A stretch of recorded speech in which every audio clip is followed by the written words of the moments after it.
வாழ்க வளமுடன்.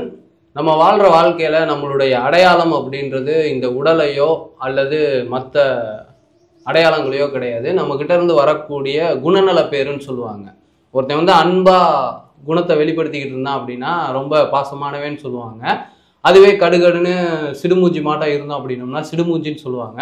ஸோ இந்த குணம் அப்படின்றத வந்து நம்மளுடைய ஆளுமையில வச்சுக்கணுன்றத மகரிஷி வந்து அருகுண சீரமைப்பு அப்படின்ற தலைப்புல அழகா கொடுத்துருக்காரு. எந்த மாதிரியான தீய குணங்கள் நம்ம கிட்ட நீடிக்குது, அதை எப்படி நாம வந்து மாத்தி நிறைவு நோக்கி நகர்த்தணுன்றதுக்காக ஒரு ஸ்கெடியூல் கொடுத்துருக்காரு. அதை பத்தின டிஸ்கஸை தான் இன்னைக்கான வீடியோல நம்ம தெரிஞ்சுக்க இருக்கோம்.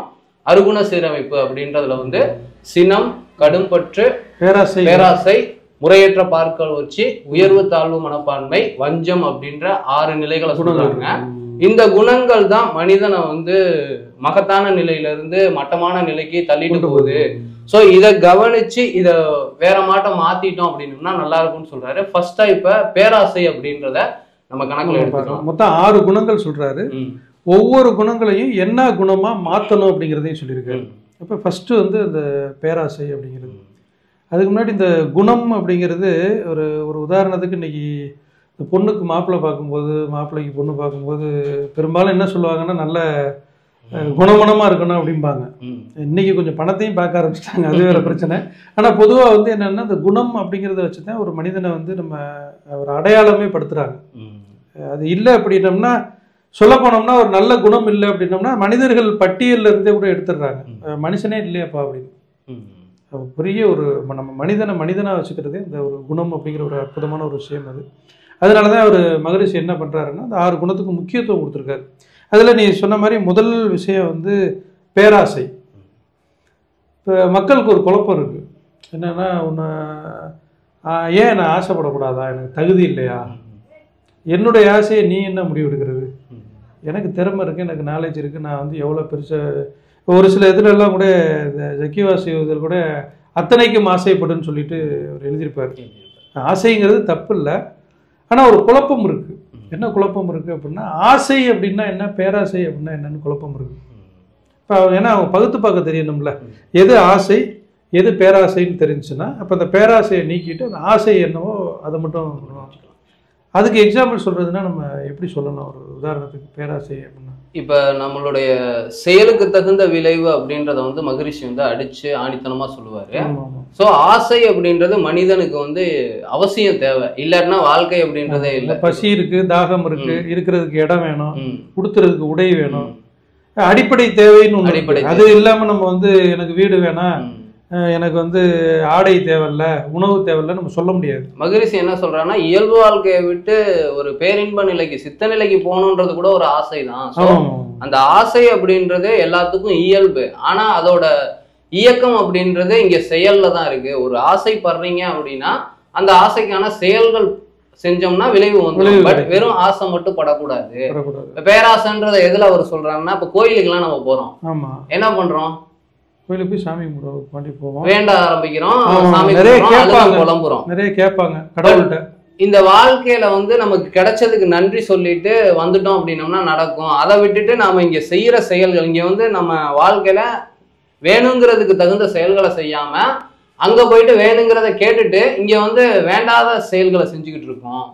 உதாரணத்துக்கு கஷ்டம் வருது அப்படின்னா இங்க வாழும் காலத்துல யாருக்கும் கஷ்டம் கொடுக்காம இருக்கணும். நம்மளை சார்ந்த மனங்களுக்கு வந்து துன்பத்தை கொடுக்காம இருந்தோம்னா நம்ம வாழ்க்கையில கஷ்டம் வராது அப்படின்றது நிதர்சனமான உண்மை.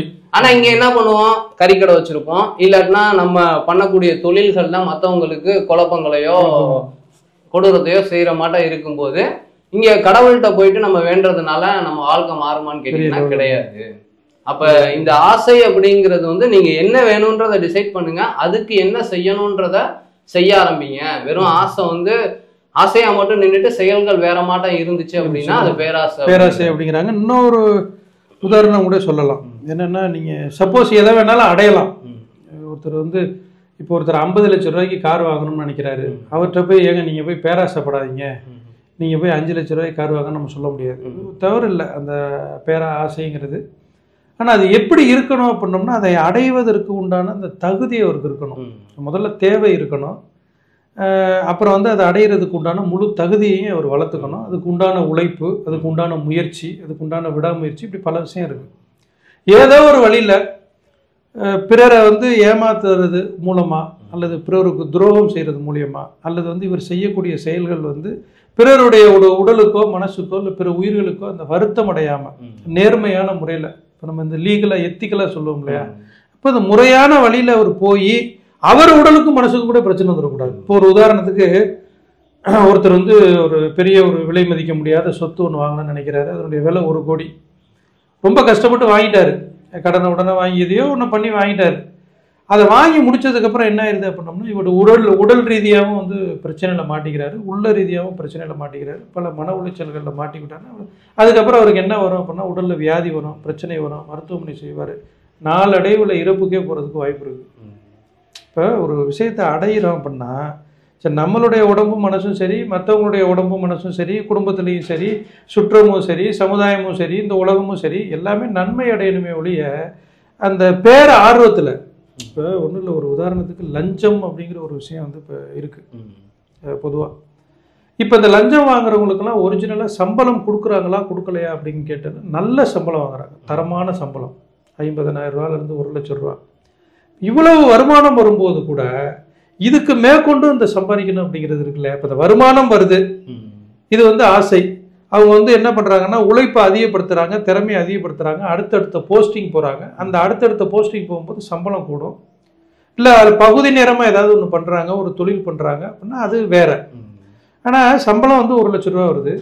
சரி, இந்த வகையில் சைடில் வந்து ஒரு தவறான முறையில் இன்னொரு 1,00,000 ரூபா சம்பாதிக்கணும் அப்படிங்கிறது ஒரு மிகப்பெரிய ஒரு பேராசை. அப்போ அந்த சம்பளத்துக்குள்ள தன்னுடைய வாழ்க்கையை வந்து நேர்மையான வரக்கூடிய அந்த வருமானத்துக்குள்ள சுருக்கலாம். இப்போ இந்த மாதிரி தவறு பண்ணும்போது என்ன நடக்கும் அப்படின்னோம்னா அந்த பணம் வந்து அவங்களுக்கு வந்து ஒரு இன்பத்தை கொடுக்குமா?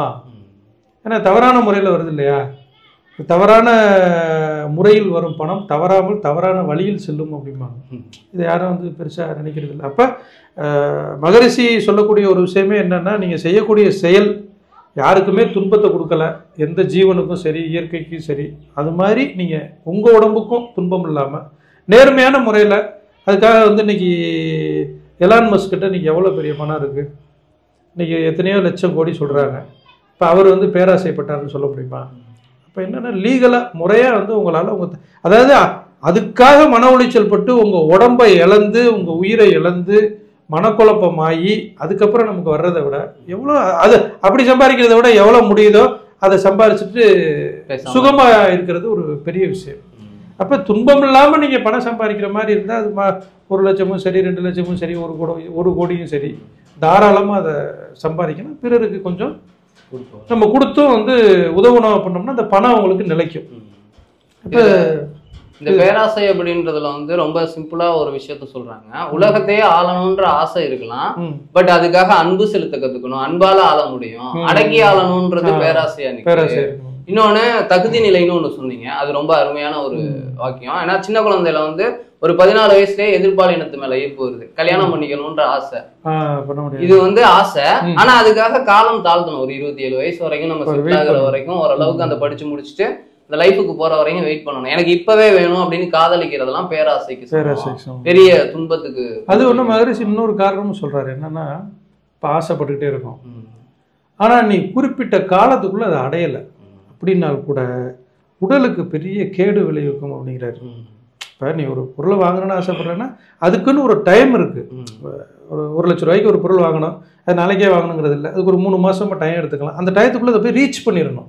இப்போ இந்த அடைய முடியாத அந்த ஆசைகளினுடைய கூட்டம் இருக்கு இல்லையா, அது வந்து உங்க உடலுக்கும் சரி உள்ளத்துக்கும் பெரிய, ஏன்னா பட்டுக்கிட்டே இருப்போம், இது நடக்கல, இது நடக்கல, இது நிறைவேறல, இது நிறைவேறல, இது நிறைவேறலன்னே மனசுல நினைச்சு நினைச்சு நினைச்சு அதுவே துன்பமா மாறி அதுவே உங்களுக்கு நோய் உண்டாகிறதுக்கு ஒரு பெரிய காரணம். அது மனவியாதியாக கூட இருக்கலாம் அல்லது உடல் வியாதியாக கூட இருக்கலாம். அப்ப நிறைவேறாத ஆசைகளின் கூட்டம் வந்து ஒரு பெரிய துன்பத்தை கொடுக்கும் அப்படிங்கிறாரு.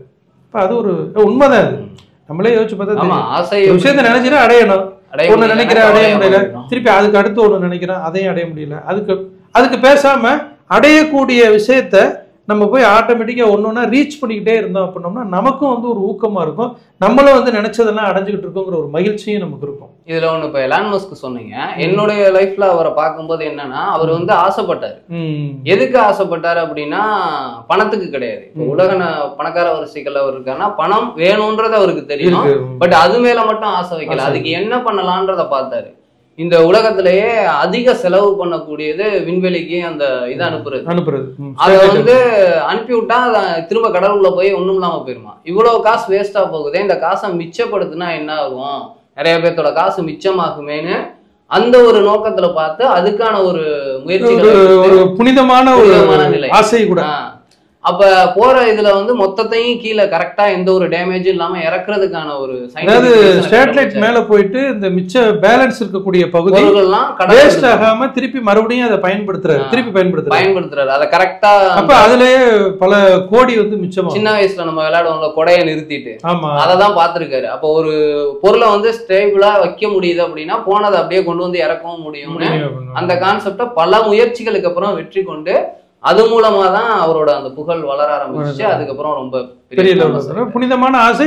ரெண்டாவது ஆசைக்கு உண்டான முயற்சி, அதுக்கு உண்டான திறமை, அதுக்கு உண்டான பயிற்சி, அதுக்கு உண்டான காலம் எல்லாமே எடுத்துக்கிட்டாரு.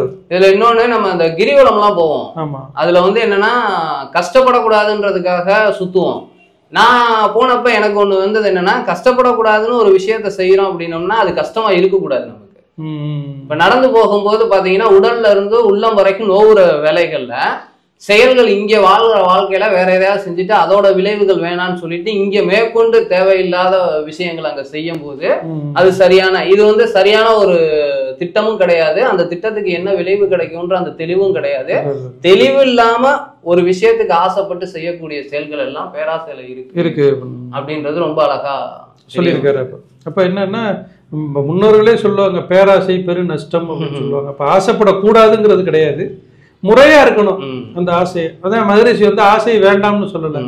அவர் என்ன சொல்றாருன்னா அருகுண சீரமைப்புன்னு சொல்றாரு. இந்த குணங்களை வந்து நீங்க சீரமைச்சிருங்க, நீங்க ஆசையை வந்து தவிர்க்கணும், ஆசையை வேண்டாம்னு ஒதுக்குங்க. ஏன்னா ஒரு இதுல கூட சொல்லுவாங்க என்னன்னா, புத்தருக்கு ஆசை இல்லாமல் வாழ வேண்டும் அப்படிங்கிறது. ஆசை இல்லாம வாழணுங்கிறதே ஒரு ஆசை தானே. அதனால வந்து அது முறையா இருக்கணும் அப்படிங்கிற அந்த ஒரு விஷயத்தை வந்து தெளிவா சொல்றாரு. இந்த ஃபர்ஸ்ட் விஷயம் பேராசை. இந்த பேராசையை வந்து என்ன விதமா கன்வெர்ட் பண்ணணும் அப்படிங்கிறது நிறைமனமா மாத்தணுங்கிறாரு. அப்ப என்ன சொல்றாருன்னா, பேராசை அப்படிங்கிற ஒரு விஷயத்த ஒரு நிறைந்த ஒரு ரைட், எனக்கு நான் இப்ப நல்லா இருக்கேன், எனக்கு கிடைச்சது திருப்தி, கிடைச்ச விஷயத்துக்கு நன்றி.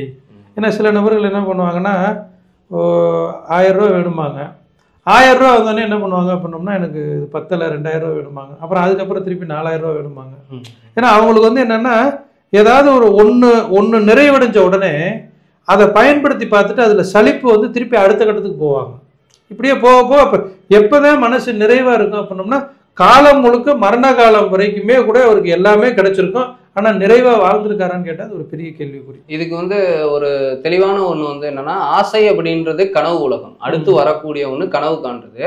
இந்த கனவு அப்படிங்கிறது நமக்கு நிலைக்கணும், நம்ம வாழ்க்கையில நடக்கணும் அப்படின்னோம்னா நிகழ்வுல இருக்கணும், இருக்கக்கூடிய இருப்பை வந்து நாம உணரணும். இந்த உடலோட ஆற்றல், உயிரோட ஆற்றல், நம்ம கிட்ட சோர்ஸ் இருக்கும்ல, இதை பத்தின அந்த நிகழ்காலத்துல நின்னுங்கன்னு சொல்லுவாங்க. அப்படி நிக்கும் போது அந்த நிறைமனம் நம்மளுக்கு வரும்.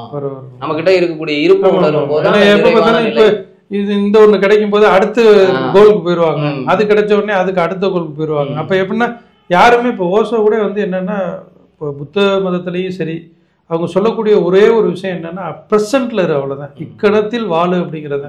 ஏன்னா பெரும்பாலான பேர் அது இல்லை. இப்போ சாப்பிட்டு இருப்பாங்க, சாப்பிட்டு இருக்கும்போது வேலைக்கு போறதை பத்தி திங்க் பண்ணுவாங்க, அப்புறம் வேலை பார்க்கும்போது வீட்டுக்கு வரதை பத்தி திங்க், இப்படியே மாத்தி ஓடிட்டு இருக்கு. அப்ப பிரசன்ட்ல இருக்கிறது அது ஒரு நல்ல ஒரு அருமையான விஷயம். அப்படி நிகழ்வுல நிற்கும் போது அந்த செயல்கள் ரொம்ப அற்புதமா இருக்கும். நீங்க ஆசைப்பட்டது இங்க நினைவா மாறிடும், அப்படி உடனே கிடைக்கக்கூடிய ஒரு வாய்ப்பும் இருக்கு. ரொம்ப தெளிவா இருக்காங்க. சோ இந்த ஆசை அப்படின்றது இருக்கக்கூடாதுன்னு இல்லை, இருக்கலாம், எவ்வளவு பெரிய ஆசையா இருந்தாலும் இருக்கலாம். அதை சரியா திட்டம் போட்டு அதற்கான தகுதி நிலையை வளர்த்துக்கிட்டு அதை அடையிறதுக்கான முயற்சியில நிகழ்வா நிதானமா நின்னோம் அப்படின்னோம்னா நிறைமனமா மாறும். அப்ப பேராசை அப்படிங்கிற ஒரு விஷயத்த நிறைமனமா மாத்த சொல்றாரு, இந்த முதல் விஷயம். ரெண்டாவது வந்து என்ன, சினம் அப்படிங்கிற ஒரு விஷயம் சொல்றாரு. இந்த பேராசை அப்படின்றது இருக்கும்போது நடக்க போறது கிடையாது, அது தடைபடும் பொழுது சினமா மாறுது. நான் ஒண்ணு நினைக்கிறேன், அது நடக்கல அப்படின்னோடனே அதுக்கு அடுத்து வந்து சினமா மாறி. அப்ப இந்த பேராசையை நிறைமனமா மாத்தினாலே இந்த அடுத்த படிக்க வர்றது கொஞ்சம் குறையும். அதனாலதான் இந்த படிப்படியா வச்சிருக்காரு. அப்ப இதுக்குதான் என்னன்னா இந்த சினம் அப்படின்றது வந்தா எந்த மாதிரியான ப்ராப்ளம்ஸ்லாம் நம்ம சந்திக்கிறோம். பொதுவான ஒரு விஷயம் தான். எல்லா பேருமே சொந்தமா அவங்களே அனுபவிச்சிருப்பாங்க. யாராவது ரொம்ப டென்ஷன்ல இருக்கும் பொழுது கம்பல்சரி அவர் போய் ப்ரெஷர் செக் பண்ணாருன்னா கூட இருக்கும். அது எந்த டவுட்டுமே இல்லை.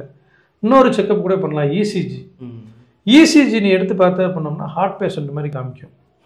அது இல்லாமல் வந்து அவங்களுக்கு ஒரு படபடப்பு வரும், ரத்தம் வந்து ரொம்ப வேகமாக பாய ஆரம்பிச்சிடும். அவங்களுக்கு வந்து புத்தி, அதாவது சிந்தனை இதில் வந்து தெளிவு இருக்காது. தான் என்ன செய்கிறோம்னே தெரியாது. இப்போ கோவத்தில் அது யாராக இருந்தாலும் நம்மளே அந்த எக்ஸ்பீரியன்ஸ் பண்ணியிருக்கோம். எப்படி வந்து ஒரு ட்ரிங்க்ஸ் மது அருந்துறவர் எப்படி முதல் நாள் நீ என்ன பண்ண அப்படின்னு அவர்கிட்ட கேட்டோம் பண்ணோம்னா அவருக்கு தெரியாது. அது ஏன்னா போதையில் இருந்திருப்பார்.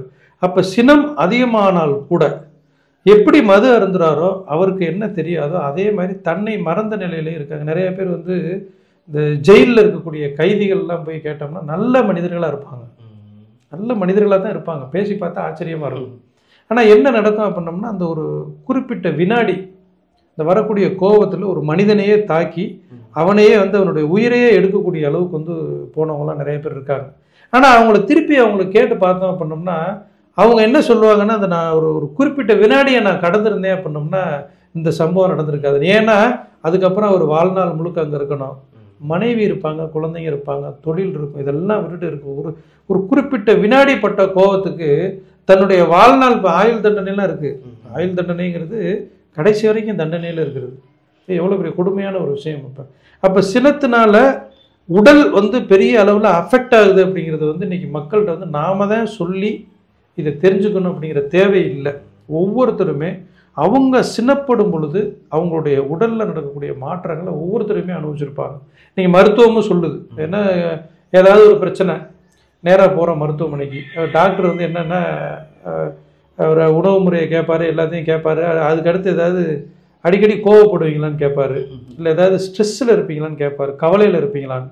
ஏன்னா இதுவும் வந்து எதுக்கு இதை கேட்குறாரு அப்படின்னோம்னா ஒரு வியாதியே உடம்புல இருக்காது. டாக்டர் வந்து ஃபுல்லாக செக் பண்ணுவார், ஒன்றுமே இருக்காது.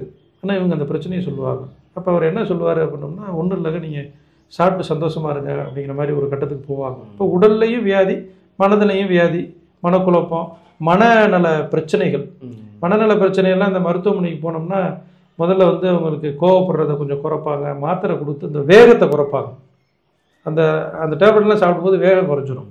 இப்போ நிறைய அது கிட்டத்தட்ட மரணத்துக்கே கொண்டு போயிடும். சினம் எனும் சேர்ந்தாரை கொல்லி இனம் எனும் ஏம புனையை சுடும் அப்படின்னு. சினம் யாரை சேருதோ அவங்கள கொன்றும். ஏன் அப்படின்னோம்னா அந்த சினம் ஒருத்தட்ட இருக்கும் பொழுது அவங்க உடலில் இருக்கக்கூடிய ஆற்றல் புறமே வெளியாயிருக்கு.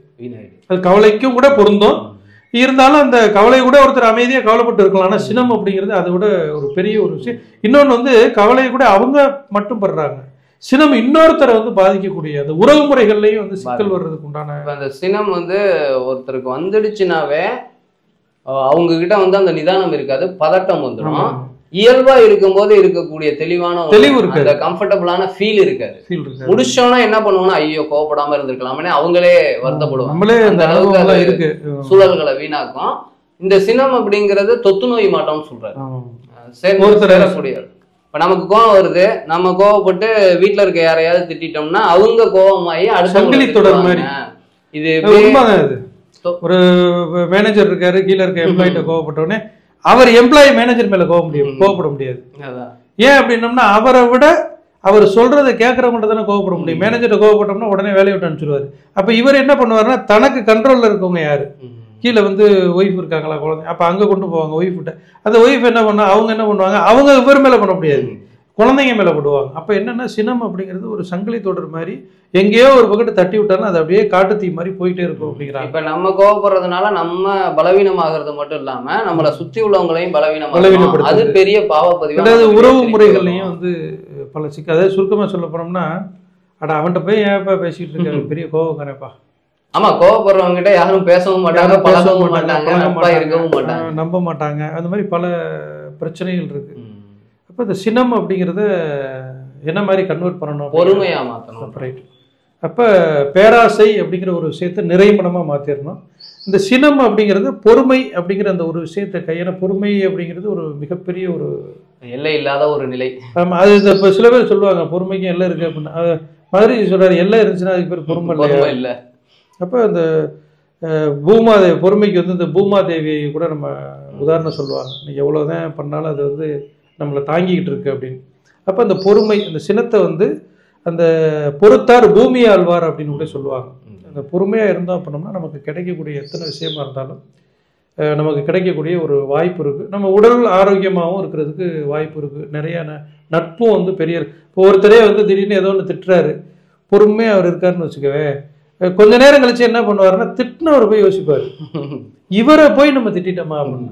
ஆனால் திருப்பி இவர் பேச ஆரம்பித்தோம்னா இவர் என்ன வேணாலும் திருப்பி இவரும் எதிர்வினை புரிகிறதுக்கு முயற்சி பண்ணுவார். அப்போ அந்த பொறுமை அப்படிங்கிறது ஒரு மிகப்பெரிய ஒரு பொக்கிஷம். அது பொறுமை அப்படின்றது வந்து எப்படின்னா எதிர்விளைவு பிளஸ் கர்ம வினைகள் அப்படின்றத கரைக்கவும் செய்து அடுத்து கூடாம பார்த்துக்கவும் செய்யுது.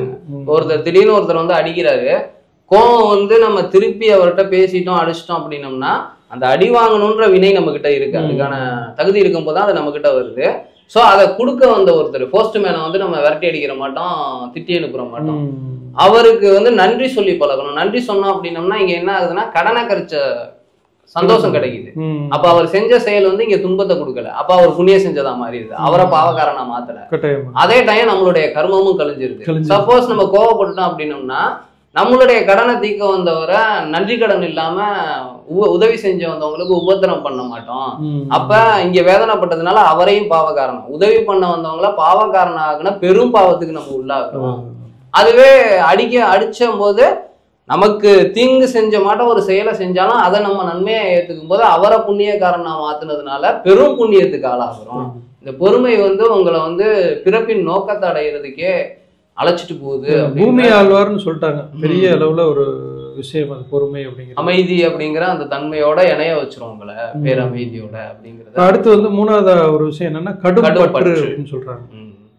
இப்ப இந்த பேராசை அந்த பேராசையினுடைய அதீதமான ஒரு நிலைன்னு கூட எடுத்துக்கலாம் இந்த கடும் பற்று. இப்ப கடும் பற்று அப்படிங்கிறது இவர் என்ன சொல்றாரு, இப்போ ஒரு விஷயத்த வந்து அடைஞ்சே ஆகணும், அதுக்காக என்ன வேணாலும் பண்ணலாம், நான் எந்த காம்ப்ரமைஸும் பண்ண மாட்டேன், எனக்கு அது வேணும். அதை அடையும் போது இந்த பிரபஞ்சத்தில் எது அழிஞ்சாலும் பரவாயில்ல, என்ன நடந்தாலும் பரவாயில்ல அப்படிங்கிற அந்த ஒரு நல்ல மனிதன் என்ன பண்ணுவாங்கன்னா ஒரு விஷயத்தை வந்து அடையும் போது இதை அடையும் பொழுது விளைவு வந்து சரியில்லாமல் இருக்கு, சரி நம்மளுடைய ஆசையை வந்து கொஞ்சம் கண்ட்ரோல் பண்ணிக்குவோம். ஏன்னா இதை அடையும் போது பல பிரச்சனைகள் வரக்கூடிய ஒரு வாய்ப்பு. ஏன்னா நீங்கள் மனிதன் பாரு, இப்போ அந்த கடும் பற்றுனால தான் இயற்கையை பூராமே வந்து அழிக்கிறான். இயற்கையை அழிக்கிறாங்கல்ல. ஒரு சுகமான வீடு வேணும் அப்படின்னு நினைக்கிறாங்க ஒரு நபர். அவர் என்ன பண்ணுறாரு அப்படின்னோம்னா ஒரு 2-3 கோடி ரூபாய்க்கு வீடு கட்டுறாரு. இப்போ லேட்டஸ்ட்டாக வந்து லாஸ் ஏஞ்சல்ஸில் நம்ம எல்லாருமே கேள்விப்பட்டிருப்போம், அங்கே இருக்கிற எல்லாமே மில்லியனர்ஸ். அவங்களுடைய வீடு, அவங்களுடைய கார் இதெல்லாம் மிகப்பெரிய அளவில். ஆனால் என்ன பண்ணாங்க அப்படின்னோம்னா அதெல்லாம் அப்படியே இருக்குது, எல்லாத்தையும் விட்டுட்டு ஓடிட்டாங்க. ஏன்னா நின்னாங்க அப்படின்னோம்னா காட்டுத்தீ வந்து எல்லாத்தையுமே வந்து க்ளோஸ் பண்ணிடுச்சு. மனிதன் என்ன பண்ணுறாங்கன்னா அந்த கடும் பற்றுல ஒரு வீட்டில் ஒரு எக்ஸாம்பிளுக்கு டைல்ஸ் போடுறாங்கன்னு வச்சுக்கவே, இப்போ இந்த டைல்ஸ் எங்கேருந்து வருது, இயற்கையிலேருந்து வருது, மலையிலேருந்து எடுக்கிறாங்க. மலையை வந்து குறைஞ்சு பல கிலோமீட்டர் உள்ளே போகிறாங்க. இப்போ இயற்கைக்கு முரணான ஒரு விஷயம் அது. இப்போ இந்த மலையை குறைஞ்சு கல்லை எடுத்து சைனிங் பண்ணி பயன்படுத்துறதுக்கு கடவுள் வந்து இந்த கல்லை கொடுத்துருப்பாரு. இப்போ என்னென்னா அதீதமான ஆசை, எனக்கு இந்த மாதிரியான ஒரு வீடு வேணும். இந்த பொருட்கள்னால நான் இப்படி ஆடம்பரம் பண்ணுறதுனால நான் இயற்கையை அழிச்சிட்டு நான் அந்த ஆடம்பரம் பண்ணியிருக்கேன். என்னன்னா கடும் பற்று, என்னுடைய கனவு இதுதான் அப்படிங்கிற அந்த கடும் பற்றுக்குள்ளே ஒரு மனிதன் போயிட்டேன் அப்படின்னா சுற்றி என்ன நடக்குது, அதனுடைய விளைவு நல்லதாக இருக்கா மோசமாக இருக்கிறதாங்கிறத பற்றி சிந்திக்கக்கூடிய அந்த அளவுக்கு. ஏன் காரணம்னா கடும் பற்று இருக்கு, கடுமையான பற்று, எதை பற்றியுமே சிந்திக்க விடாது. அப்போ அந்த கடும் பற்று அப்படிங்கிறது ஒரு விஷயமும் வந்து இருக்கக்கூடாது அப்படிங்கிற. அதை வந்து என்னன்னா கடும் பற்று அப்படிங்கிறதுல வந்து இந்த கஞ்சத்தனத்தை சேர்க்கிறாங்க, அதையும் சேர்க்கிறாங்க. என்னன்னா நம்ம கிட்ட இருக்கிற விஷயம் அப்படின்றது எப்பவுமே இந்த அறிவு அப்படின்ற ஒன்றை எடுத்துக்கிட்டா கூட அதை யாருக்கும் சொல்லக்கூடாதுன்னு நினைச்சோம்னா நம்மளுடைய விருத்தி ஆகாது, அந்த அறிவு வளர்ச்சி ஆகாது. அதுவே நீங்க சொன்னீங்க அந்த கடும் பற்று இல்லாம பகிர்ந்துக்கக்கூடிய தன்மை இருந்தது அப்படின்னா இன்னும் உங்களுக்கு ஆழமான கருத்துக்கள் தெரியும். நிறைய பேர் அப்படிலாம் இருக்காங்க. அப்ப நம்ம கிட்ட இருக்கக்கூடிய விஷயம் எனக்கு மட்டும்தான் அப்படின்ற ஒரு நினைப்புல மட்டும் இருக்கக்கூடாது. நமக்கு போதுமான அளவுக்கு 4 இட்லி இருக்கு அப்படின்னா அடுத்த வேலைக்கு 4 இட்லி சேர்த்து வச்சுக்க கூடாது. இங்க அடுத்த வேலைக்கு நமக்கு வேணுங்கிறத சமைச்சுக்கலாம், இல்ல வரும் 4 இட்லி நம்பிக்கை இருக்காது. அதாவது இருக்கிறத இழந்துருவோமோ, திருப்பி நமக்கு கிடைக்காம போயிருமோ அப்படின்ற ஒரு பெரிய ஒரு அவநம்பிக்கை இருக்கு. அதுதான் அவங்க வந்து கடும் பற்று. சின்ன சின்ன விஷயத்துலலாம் ரொம்ப இறுக்கி பிடிச்சிக்கிட்டு. அது வந்து என்னன்னா, அதாவது சிக்கனம் அப்படிங்கிறது வேற, சிக்கனம் தேவைன்னா கஞ்சத்தனம் அப்படிங்கிறது வேற. நிறைய பேர்த்துட்டு வந்து நிறைய பணம் இருக்கும், சொத்து இருக்கும், எல்லாமே இருக்கும். ஆனா என்ன பண்ணுவாங்க அப்படின்னோம்னா, ஒரு ஒரு ரூபா கூட யாசகம் கூட பண்ண மாட்டாங்க. அது கூட்டி கழிச்சு பார்த்தீங்கன்னா அவங்களுடைய பணம் கடைசி மாதம் யாருக்கெல்லாம் பயன்பட்டுருக்கு அப்படின்னோம்னா அவங்கள தவிர வேற யாருக்கும் பயன்பட்டு இருக்காது. இன்னொன்று அவங்களுக்கே பயன்பட்டு. எனக்கு தெரிஞ்ச இந்த டிமானிட்டைசேஷன் ஆச்சுல்ல, ஆமா, அப்போ ஒரு விஷயம் கேள்விப்பட்டேன். நம்ம வெங்கநாயக்கம்பட்டியில தான் ஒருத்தர் இந்த ஆடு விற்கிறவரு வித்துட்டு தன்னோட மகளுக்கு கூட பெருசா செலவு பண்ண மாட்டாரு போல. போய் அந்த கூரையில எல்லாம் சொருகி வச்சிருந்துருப்பாரு போல. அமௌண்ட் 1 ரூபா 2 ரூபா இல்ல 8 லட்சம் ரூபா பக்கம் அப்படி இருந்திருக்கு. ஒண்ணும் இல்லாம போச்சு. அதை எடுத்து அந்த டைமும் அவருக்கு தெரியல. ஏன்னா இந்த விஷயங்கள்லாம் அவருக்கு புலப்படல. ஏன்னா 80 வயசு அந்த 75 வயசு பக்கம் இருக்கும் போது டைம் முடிஞ்சதுக்கு அப்புறம் போய் கொடுக்கும் போது குப்பையா தான் இந்த கடும் பற்று. அவங்க மட்டும் இல்ல, நிறைய பேர் வந்து வெளியில சொல்லல. இந்த பணத்தை சேர்த்து வச்சவங்க எல்லாம் தானும் அனுபவிக்காம மற்றவங்களுக்கும் கொடுக்காம அந்த நேரத்துல கூட இந்த பணத்தை இறைச்சி விட்டு மக்களுக்கு கொடுப்போம், நீங்க கொஞ்சம் மாத்திக்கங்க, நீங்க கொஞ்சம் மாத்திக்கங்கன்னு. ஆனா என்னன்னா அந்த நேரத்துல வேற வழி இல்லாம சில பேர் எடுத்து, ஏன்னா வேற எந்த ரூட்டுமே கிடையாதான். அதனால என்னன்னா நீ சொல்ற மாதிரி அவங்களும் அனுபவிக்காம மற்றவங்களும் அனுபவிக்காம, அவர் எத்தனை வருடகாலமா சேர்த்து வச்சிருப்பாரு. ஒன்னு அவர் அனுபவிச்சிருக்கலாம், இல்லாட்டி அவருடைய குழந்தைங்களுக்கு கொடுத்துருக்கலாம், மற்றவங்களுக்கு கொடுத்துருக்கலாம். அப்ப இந்த கடும் பற்று அப்படிங்கிறது தான் தனக்கு அப்படிங்கிற அந்த ஒரு நிலையை தவிர தாண்டி அடுத்த கட்டத்துக்கு போகக்கூடிய அனுபவிக்கக்கூடிய விஷயத்துல இருக்கிறத ஒன்றும் பிரச்சனை கிடையாது, அது சாதாரண பற்று. ஆனா அனுபவிக்காம வீணா போக வைப்பாங்க. இப்ப 4 சட்டை போதுமானது, ஆனா 40 சட்டை வச்சிருப்பாங்க. கடை வீதிக்கு போகும்போது இன்னொரு சட்டையை வாங்கணும்னு நினைப்பாங்க.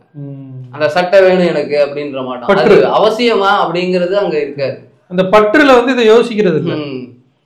அது நம்ம விட்டுறலாம் அப்படிங்கிற மாட்டம் இருக்க மாட்டாங்க. இதை வந்து எப்படி மாத்தணும்னா விட்டு கொடுக்கும் மனப்பான், ஈகையா மாத்தணுங்கிறாங்களா, விட்டு கொடுக்கும் மனப்பான், விட்டு கொடுக்குறது. அப்படி விட்டு கொடுக்கும் போது என்ன நடக்குதுன்றத வந்து ரொம்ப தெளிவா சொல்றாங்க. இப்போ உதாரணத்துக்கு ஒரு பாட்டு இருக்கு, அந்த தோண்ட தோண்ட நீர் ஊற்று இருக்கிறதுல இறக்க தண்ணி வந்துகிட்டே இருக்குன்னு சொல்லுவாங்கல்ல. அது போல உங்ககிட்ட இருக்கிறது உங்களுக்கு போக மீதியை நீங்க இறைச்சிக்கிட்டு இருந்தீங்கன்னா இறைவன் உங்களுக்கு கொடுத்துக்கிட்டு இருப்பாராம். உங்களுக்கு நிறைய வேணும்னா நீங்க விட்டு கொடுத்து பழகுங்க. இப்ப அறிவு எப்படி, நம்ம ஒரு பாடல் படிக்கிறோம், உதாரணத்துக்கு திருக்குறள் எடுத்துக்கோங்க. அந்த பாடலை படிக்கும் போது ஒரு அனுபவம் கிடைக்கும். அதே ஒரு 10 பேர்த்தோட உட்காந்து பகிர்ந்துக்குங்க, ஆளுக்கு ஒரு அனுபவம் கொடுப்பாங்க. அப்ப நமக்கு கிடைச்ச அனுபவத்தை யாரும் கொடுக்க கூடாது அப்படின்னு புடிச்சு வச்சுக்கிட்டோம்னா அதோட நின்று போயிடும். அந்த ஒரு எல்லைக்குள்ள நம்ம மாட்டிக்கிறோம். ஆனா 10 பேர்த்தோட பகிர்ந்துக்கிட்டு 10 பேர்த்து அனுபவம் நமக்கு இங்க நிறைய கிடைச்சிருக்கு, இன்னும் ஆழமா போகுது. அதே போலதான் பணமும் சரி, உடைமைகளும் சரி. நாம நம்ம கிட்ட இருக்கிறத, நமக்கு போக மீதி இருக்கிறத பகிர்ந்துக்கிட்டோம் அப்படின்னோம்னா இந்த இறைவன் ஓகே இவன் கொடுக்குறவன்பா, இவன்கிட்ட நீர் ஊத்த ஏற்படுத்து, இவன்கிட்ட கொடுத்துக்கிட்டே இரு, ஏன்னா இவன்கிட்ட இருந்து பல பேத்துக்கு போய்கிட்டு இருக்கு அப்படின்ற மாட்டோம். அவங்கள ஒரு போலா இறைக்கும் கிணறே சுரக்கும் அப்படிமா அது மாட்டம் மாத்திடுவான். என்னைக்கு நீங்க உங்ககிட்ட இருந்து வெளியில கொடுக்க ஆரம்பிக்கிறீங்களோ அப்பவே, ஏன்னா நீங்க அதை செய்யறீங்களா, அப்ப இறைவன் உங்களுக்கு அதை செய்வான். நீங்க இங்க இறுக்கி புடிச்சுக்கிட்டீங்க அப்படின்னா இறைவன் ஓகே அவனுக்கு அது போதும் போல இருக்கு, அதையே வச்சுக்கிட்டான், நம்ம வேற யாருக்காவது கொடுப்போம்னு அவன் இறுக்கி பிடிச்சி. சில பேர் வந்து அந்த மாதிரி கொடுக்காம பணம் சேர்ந்துக்கிட்டே இருக்கு, நிறைய பணம் சேர்த்துக்கிட்டே இருக்காங்க, கொடுத்துக்கிட்டே இருக்காங்க. ஆனால் என்ன நடக்குது அப்படின்னா ஃபைனலில் வந்து அந்த பணம் வந்து அவங்களுக்கோ அவங்க சந்ததியினருக்கோ ஒரு முறையான வழியில அது இருக்கா அப்படின்னு கேட்டா கிடையாது. அது என்னன்னா மாமா, அவங்க அப்பா தாத்தா இவங்க கொடுத்துட்டு இருந்திருப்பாங்க. அதனால இறைவன் இந்த இயற்கை கொடுக்கக்கூடிய தன்மையில அமைச்சிட்டு இருக்கோம். அந்த பேலன்ஸ் நீங்க ஏற்கனவே ஒரு வீடியோல சொல்லியிருப்பீங்க, 2 தராசுல வந்து இங்கிட்டு இருந்திருக்கும். இவர் இங்க இறுக்கி பிடிக்க என்ன ஆகும்னா இது காலியானதுக்கு அப்புறம் வராம போயிடும். இப்ப இவரும் அதை கண்டினியூ பண்ணிக்கிட்டே இருந்தாருன்னா அவங்க பரம்பரைக்கே அந்த நிலை வந்துகிட்டே இருக்கக்கூடிய சூழல்லே இருப்பாங்க. இப்போ இந்த கடும் பற்றை வந்து ஈகையா மாற்ற சொல்றாரு, பிறருக்கு வந்து கொடுக்கணும் அப்படின்னு கொடுக்க ஆரம்பிச்சிட்டோம்னா அந்த கடும் பற்று கொஞ்சம் கொஞ்சமா கரைஞ்சு விட்டு கொடுக்கக்கூடிய தன்மையாயிரும், நல்ல வெல்த் நமக்கு வந்து கிடைக்கும் அப்படின்றதுல ரொம்ப ஆணித்தனமா சொல்றாங்க. உங்களுக்கு நிறைய வேணும் அப்படின்னோம்னா நிறைய விஷயத்த பகிர்ந்துக்குங்க, கொடுங்க. எது வேணுமோ அதெல்லாம் பகிர்ந்துக்கிட்டீங்கன்னா இங்க நிறைய நிறைஞ்சுக்கிட்டே இருக்கும் அப்படின்னு சொல்லி சொல்றாங்க. அடுத்ததான் நமக்கு முறையற்ற பால் வச்சு, அது ரொம்ப இன்னைக்கு காலகட்டத்துக்கு முக்கியமான விஷயம். சோ அதை வந்து எப்படி மாத்தணும்னா கற்பு நெறியா மாத்தணும். இதனால என்ன பாதிப்பு நமக்கு கிடைக்குது அப்படின்றத நம்ம கொஞ்சம் டீட்டெயிலா பார்த்தாதான் அதோட முக்கியத்துவம் கிடைக்கும். ஏன்னா இன்னைக்கு நம்ம சமூக ஊடகங்கள்லாம் வந்து இன்னைக்கு நிறைய பார்க்குறோம். இந்த முறையற்ற பால் கவர்ச்சி அப்படிங்கிறதுனால ஒன்றோ ரெண்டோ பிரச்சனை இல்லை, அது கிட்டத்தட்ட வந்து மரணம் வரைக்கும் கூட கொண்டு போயிடுது. நிறைய பேர் இன்னைக்கு சிறையில் இருக்காங்க, நிறைய மர்டர் நடக்குது. இந்த மாதிரி பல விஷயங்கள் வந்து இந்த முறையற்ற பால் கவர்ச்சி மூலியமாக நடக்குது. அதை பற்றி மக்கள் கொஞ்சம் திங்க் பண்ணணும். ஏன்னா இந்த புறாவை கூட ஒரு உதாரணம் சொல்லுவாங்க. என்ன அப்படின்னா, புறா வந்து ஒரு புறா வந்து தன்னுடைய அந்த அந்த ஒரு புறாவுக்கு ஒரு புறா தான் இருக்குமா, அந்த இனச்சேர்க்கை. அந்த இதில் எவ்வளோ பெரிய ஒரு குவாலிட்டியான ஒரு விஷயம். மற்ற பறவைக்கு அது இருக்கா என்னன்னு தெரியல. அது மாதிரி என்ன சொல்கிறாங்க அப்படின்னோம்னா, அந்த ஒருவனுக்கு ஒருத்தி அப்படிங்கிறது ஒரு அற்புதமான. இப்போ இதெல்லாம் வந்து எப்படிங்க பெரிய விஷயமா உண்மையா அப்படின்னு நிறைய பேர் நினைக்கிறாங்க. ஒன்றும் இல்லை, HIV வருது. எவ்வளோ இதெல்லாம் ஒரு சிம்பிளான ஒரு உதாரணம். யார்ட்டையும் போய் கேட்கணும் அப்படிங்கிற தேவையில்லை. ஒரு மனிதன் வந்து பல பெண்களோட உறவு கொள்ளும்போது ஆட்டோமேட்டிக்காக என்ன இது அப்படின்னா, அந்த HIV வைரஸ் வந்து அட்டாக் ஆகுது. அப்போ என்னென்னா, ஒழுங்கீனமாக போகும் பொழுது அப்போ அந்த அந்த வைரஸ் என்ன பண்ணும் அப்படின்னோம்னா, ஒரு மனிதனை கொன்றும். அதுக்கு அவ்வளோ சுலபமான அந்த மருந்து, அதாவது வந்து சாதாரணமாக வந்து ஒரு டயபெட்டிஸ் மாதிரியோ ஒரு ப்ரெஷர் மாதிரியோ ஒரு அல்சர் மாதிரியோ கிடையாது. உன்னைய மரணத்துக்கே கொண்டுட்டு போக ஒழுக்கத்தை மீறும் போது உன்னைய மரணத்துக்கே கொண்டு போகுது அப்படின்னா இயற்கை சொல்லி கொடுக்குது. என்ன சொல்லி கொடுக்குதுன்னா, இதெல்லாம் வந்து தப்புப்பா, இந்த முறையற்ற அந்த பால் உறவு அப்படிங்கிறது தப்பு. ஒரு மனிதன் இருக்கான் அப்படின்னோம்னா அவனுக்கு அந்த தக்க வயசு வரும்போது திருமணம் பண்ணணும். ஸோ கணவன் மனைவியாக இருக்கணும். அது ஒரு புனிதமான உறவு. அந்த பால் உறவு அப்படிங்கிறது ரொம்ப புனிதமான உணர்வு. ஆனால் அதை தவறாக பயன்படுத்தும் பொழுது என்ன பண்ணோம்னா தவறுதலான அந்த இன்றைக்கெல்லாம் பார்க்குறோம். நம்ம அந்த சின்ன சின்ன வயசுலேயே அது அந்த வயசில் சிந்திக்க கூட தெரியுமான்னு தெரியாது. ஆனால் அந்த வயசில் வந்து லவ் பண்ணுறேன்னு சொல்லுவாங்க. ஒரு பையன் வந்து ஒரு பொண்ணை கூட்டிகிட்டு போயிடுவேன். அப்புறம் அந்த பொண்ணு வீட்டுக்காரங்களும் மாப்பிள்ளை வீட்டுக்காரங்களும் போய் தேடி கூட்டிகிட்டு வருவாங்க. ஸ்டேஷனில் வந்து பைசல் பேசுவாங்க, சிக்கனாக அவனை அடிப்பாங்க, இல்லைன்னா வேறு மாதிரி கூட பண்ணுவாங்க. இந்த மாதிரி வந்து பல என்னன்னா, இந்த பால் உறவை பற்றின இந்த எஜுகேஷனும் இப்போ இல்லை. அதை பற்றி யாரும் பேசுறது இல்லை. ஏன்னா பேசுனா அப்படின்னோம்னா நம்மளை தப்பாக நினைப்பாங்களோ. ஓசோ கூட பயப்படுறாரு பற்றியா? ஓசோ என்ன காரணம்னா, நான் 500 புத்தகம் எழுதியிருக்கேன், 2 புத்தகம் வந்து காமத்தை பற்றி எழுதியிருக்கேன், ஆனால் எனக்கு பேரே செக்ஸ் சாமியார்னு வச்சுட்டாங்க அப்படின்னு. மற்ற இன்னும் 498 புக்கு இருக்குது. ஆனால் அதை பற்றி அவர் என்ன சொல்கிறாரு அப்படின்னோம்னா, இந்த நிலையை வந்து கடந்து வரணும் அப்படிங்கிறத சொல்கிறாரு. அப்போ அதை பற்றின எஜுகேஷன் வந்து கிடையாது, அதை பற்றி யாரும் பேசுறது கிடையாது. இந்த தக்க சமயத்துலையும் திருமணம் பண்ணி வைக்கணும். அந்த காலத்துலலாம் ஒரு குறிப்பிட்ட டயத்தில் என்ன பண்ணிடுவாங்கன்னா திருமணம் பண்ணிடுவாங்க. அப்போ அவங்க என்ன பண்ணுவாங்கன்னா, அந்த நிலையை கடந்து போகும்பொழுது அவன் அடுத்த கட்ட வளர்ச்சிக்கு போயிடுவான். இப்போ வந்து ரொம்ப தாமதம் பண்ணுறதுனால அந்த சிந்தனையிலேயே பல காலங்கள் வந்து ஓட்டுற மாதிரி ஒரு சூழல் இருக்குது. அதுதான் மகரிஷி நமக்கு இந்த காயகல்ப பயிற்சி, அந்த தவமுறைகள், இது மாதிரியெல்லாம் நம்ம பண்ணும் பொழுது என்ன அப்படின்னோம்னா, அந்த ஒரு முறையாக இருக்கிறது எப்படி, ஒழுக்கமாக நடக்கிறது எப்படிங்கிறத நம்ம தெரிஞ்சுக்கலாம்.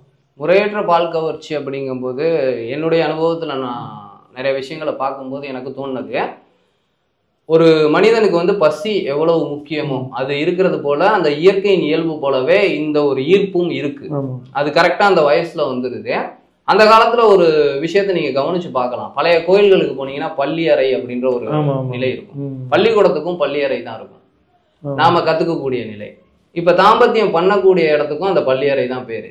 இந்த ஒரு தன்மை ஒவ்வொரு மனிதனுக்கும் வேணுங்கிறதுக்காக தான் யோகம் அடுத்து இல்லற யோகம்னு வச்சிருக்காங்க. இது இல்லை அப்படின்னா அவனுடைய வாழ்க்கை வீண் அப்படின்றதுல ரொம்ப கான்சியஸா இருந்திருக்காங்க. அதனாலதான் கோயில்கள்லாம் அது சம்பந்தமா அதை வந்து எப்படி முறையா பயன்படுத்தணும்ன்றத கொடுக்கக்கூடிய கல்வி முறைகள். ஏன் அப்படின்னா, ஒரு அம்மாவும் அப்பாவும் இணைஞ்சுதான் ஒரு உயிர் இங்க வருது. அது ஆணா இருந்தாலும் சரி பெண்ணா இருந்தாலும் சரி. ஒரு குழந்தைய பிறகு அப்ப கோதுமை மாவும் மைதா மாவும் நம்ம சேர்த்து ஒரு பதார்த்தம் பண்ணோம்னா அதுல 2 தன்மையும் தானே இருக்கு. அப்ப ஒரு மனித பிறப்பு அப்படின்றது 2 தன்மையோட கலவை. பட் அவன் வளரும் போது பெண்ணாவோ ஆணாவோ மட்டும்தான் இருக்கான். அப்ப அவனுக்குள்ள இருக்கக்கூடிய ஒரு எதிர்பாலினம் 2 கலவையில ஒன்ன உணராம இருக்கிறதுனால அதை உணரணும்ன்றதுக்காக தான் ஃபர்ஸ்ட் 7 வயசுல இருந்து ஒரு 13 வயசு வரையும் யோகத்தை கொடுக்குறாங்க. அந்த யோக முறையா அவங்களுக்கு போய் சேர்ந்து இருந்ததுன்னா அந்த எதிர்பாலினத்தை எப்படி கையாளணும், அதாவது இந்த கற்பு நெறியோட அதோட விளைவுகளை தெரிஞ்சு பயணப்படக்கூடிய தன்மைக்கு அவன் வந்துருவான். இல்லை அப்படின்னா இந்த பசி ஏற்படுறது போல அது காலத்தின் கட்டாயம் ஏற்படும். அந்த காலத்துல எல்லாம் திருமணம் அந்த வயசுலயே கல்யாணம் பண்ணி வச்சிருவாங்க. என்ன காரணம் அப்படின்னா, இப்ப எனக்கு பசிக்குது, நான் வீட்டுல கிச்சன்ல சாப்பாடு இருந்ததுன்னா என்ன பண்ணுவேன், யார்ட்டையும் கேட்பேனா? சாப்பிட்டுட்டு வேலையை பார்க்க ஆரம்பிச்சிருவேன். என்னுடைய சிந்தனைகள் வந்து செதறாது. அதுவே அதனாலதான் அமெரிக்காலலாம் 13 வயசுக்கு மேல அதுக்கு அனுமதி கொடுத்துருக்காங்க. ஏன்னா அதை கடந்து போயிடணும், அந்த இடத்துலயே மாட்டிக்க கூடாது. ஸோ நாம அந்த காலத்து முறைகள் இப்ப ஒத்து வருதான்னு தெரியல. பட் ஃபர்ஸ்ட் கொடுக்கக்கூடிய அந்த கல்வி முறைகள்ல இதுக்கான எஜுகேஷனை கொடுத்து தனக்குள்ள இருக்கக்கூடிய ஆண் பெண் தன்மையை உணரக்கூடிய யோகத்தை கையாண்டுட்டான், பிசிக்கலாவும் மென்டலாவும் அவன் வந்து ஸ்டேபிளா இருக்கிறதுக்கு தகுதி பெற்றுட்டானா கற்பு நெறி ஆட்டோமேட்டிக்கா வந்துடும். இது எப்படி வரும்னு கேட்டீங்கன்னா, ஒரு மனிதனுடைய பிறப்பானது இந்த விந்து சக்தியை வச்சுதான் வருது. ஒரு மனிதனுடைய இறப்பானது விந்துக்களை முடையும் போதுதான் நடக்குது. வாழும் காலத்துல ஆரோக்கியமும் அந்த விந்துநாதத்தின் தரத்தை பொறுத்துதான் இருக்கு. அப்ப அதை பாதுகாக்கிறதுனாலதான் நம்மளுடைய வாழ்க்கை பலன்கள் வந்து கூடும்ன்றத அவனுக்கு தெரிய வரணும். வந்துருச்சு அப்படின்னா அவனுடைய எண்ணம், ஏன்னா எண்ணங்களுக்கு கூட அதுதான் மூல அஸ்திவாரமா இருக்கு. சோ அது சரியா இருக்கணும்னாலும் இது வேஸ்ட் ஆகாம இருக்கணும். அப்ப இந்த தெளிவான ஒரு நிலை அவனுடைய உணர்வுக்கு கொண்டு போயிட்டோம் இந்த எஜுகேஷன் மூலமா அப்படின்னா கண்டிப்பா இந்த மாதிரியான தவறுகள் வராது. ஏன்னா இன்னைக்கு இந்த முறையற்ற பால் கவர்ச்சினால நான் பார்க்கக்கூடிய ஒண்ணு, ஏகப்பட்ட குழந்தைகள் வந்து அனாதையா இருக்காங்க. ஒரு உயிர் அப்படின்றது இறைவனால நமக்கு கொடுக்கப்படுது அப்படின்னா அதை நாம அந்தரத்துல விட்டோம், அலட்சியப்படுத்தணும் அப்படின்னோம்னா நம்ம வாழ்க்கை நல்லா இருக்குமா? செய்யற செயல் எந்த நிலைக்கு கொண்டு போய் தள்ளும்? இப்ப வாழ்க்கையில நிம்மதி அமைதி அப்படின்றது நிலைக்கணும்னா இந்த விஷயம் ரொம்ப ரொம்ப ரொம்ப ரொம்ப மஸ்ட்.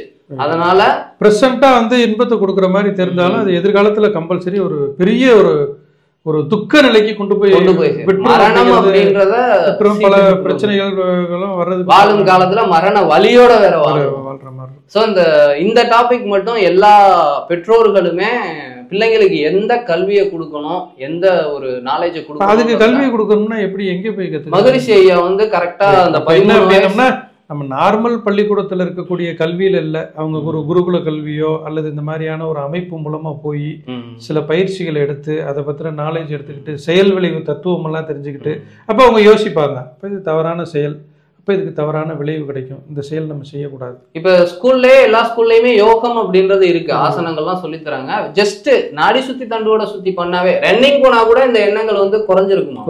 ஏன்னா 2 காலம் அசைறதுனால இருமூச்சும் வந்து இணைஞ்சே பல நேரம் 24 மணி நேரத்துல அதிகபட்சம் இருக்கிறதுனால இந்த எதிர்பாலின நிலைகள் வந்து மறைஞ்சிருமா?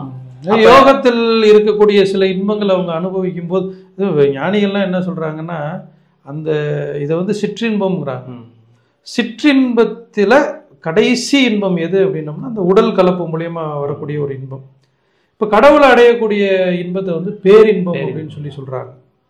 இப்ப அந்த பேரின்ப நிலை அப்படின்னா இதை விட பல கோடி மடங்கு வந்து, அப்ப இந்த யோகத்துல இந்த தியானத்துல இருக்கக்கூடிய அந்த சின்ன சின்ன அந்த அனுபவங்கள் அவங்களுக்கு கிடைச்சா கூட இதுல இருக்கக்கூடிய அந்த விஷயங்கள் குறையறதுக்கு கூட ஒரு வாய்ப்பு இருக்கு. சிறு வயதுல அவங்க யாரும் இன்னைக்கு நிறைய பேர் இந்த ஆன்மீக கருத்தரங்கெல்லாம் போய் பார்த்தீங்கன்னா எல்லாம் அப்படியே வயசானவங்களா உட்காந்துருப்பாங்க.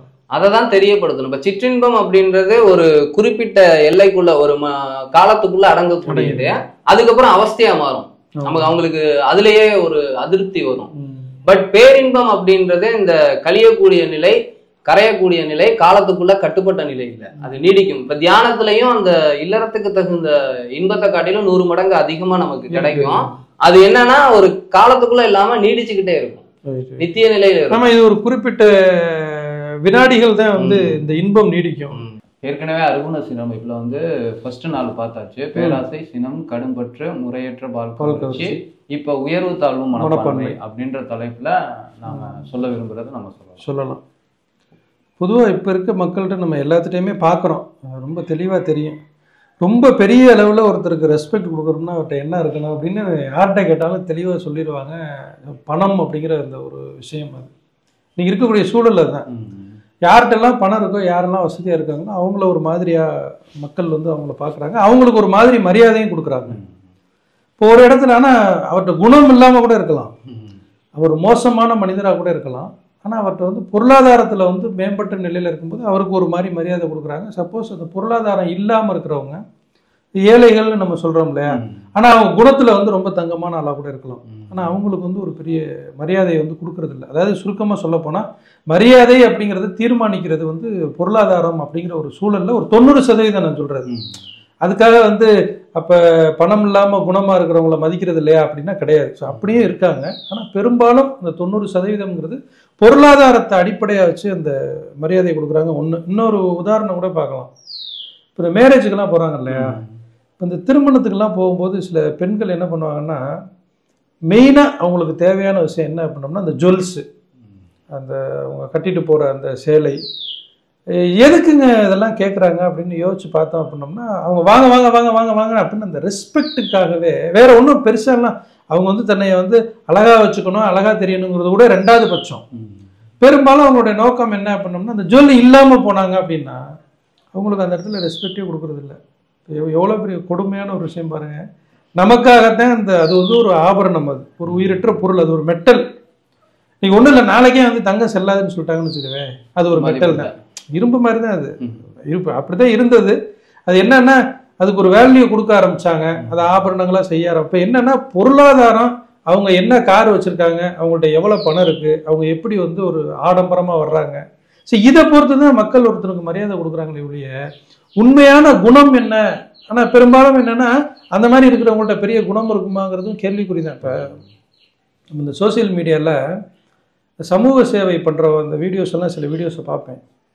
இதில் அவங்க என்ன பண்ணுவாங்கன்னா, பெரிய பெரிய ரிச்சான ஆள் பூராமே வந்து போய் பிச்சை எடுக்கிற மாதிரி ஆக்ட் பண்ணுவாங்க.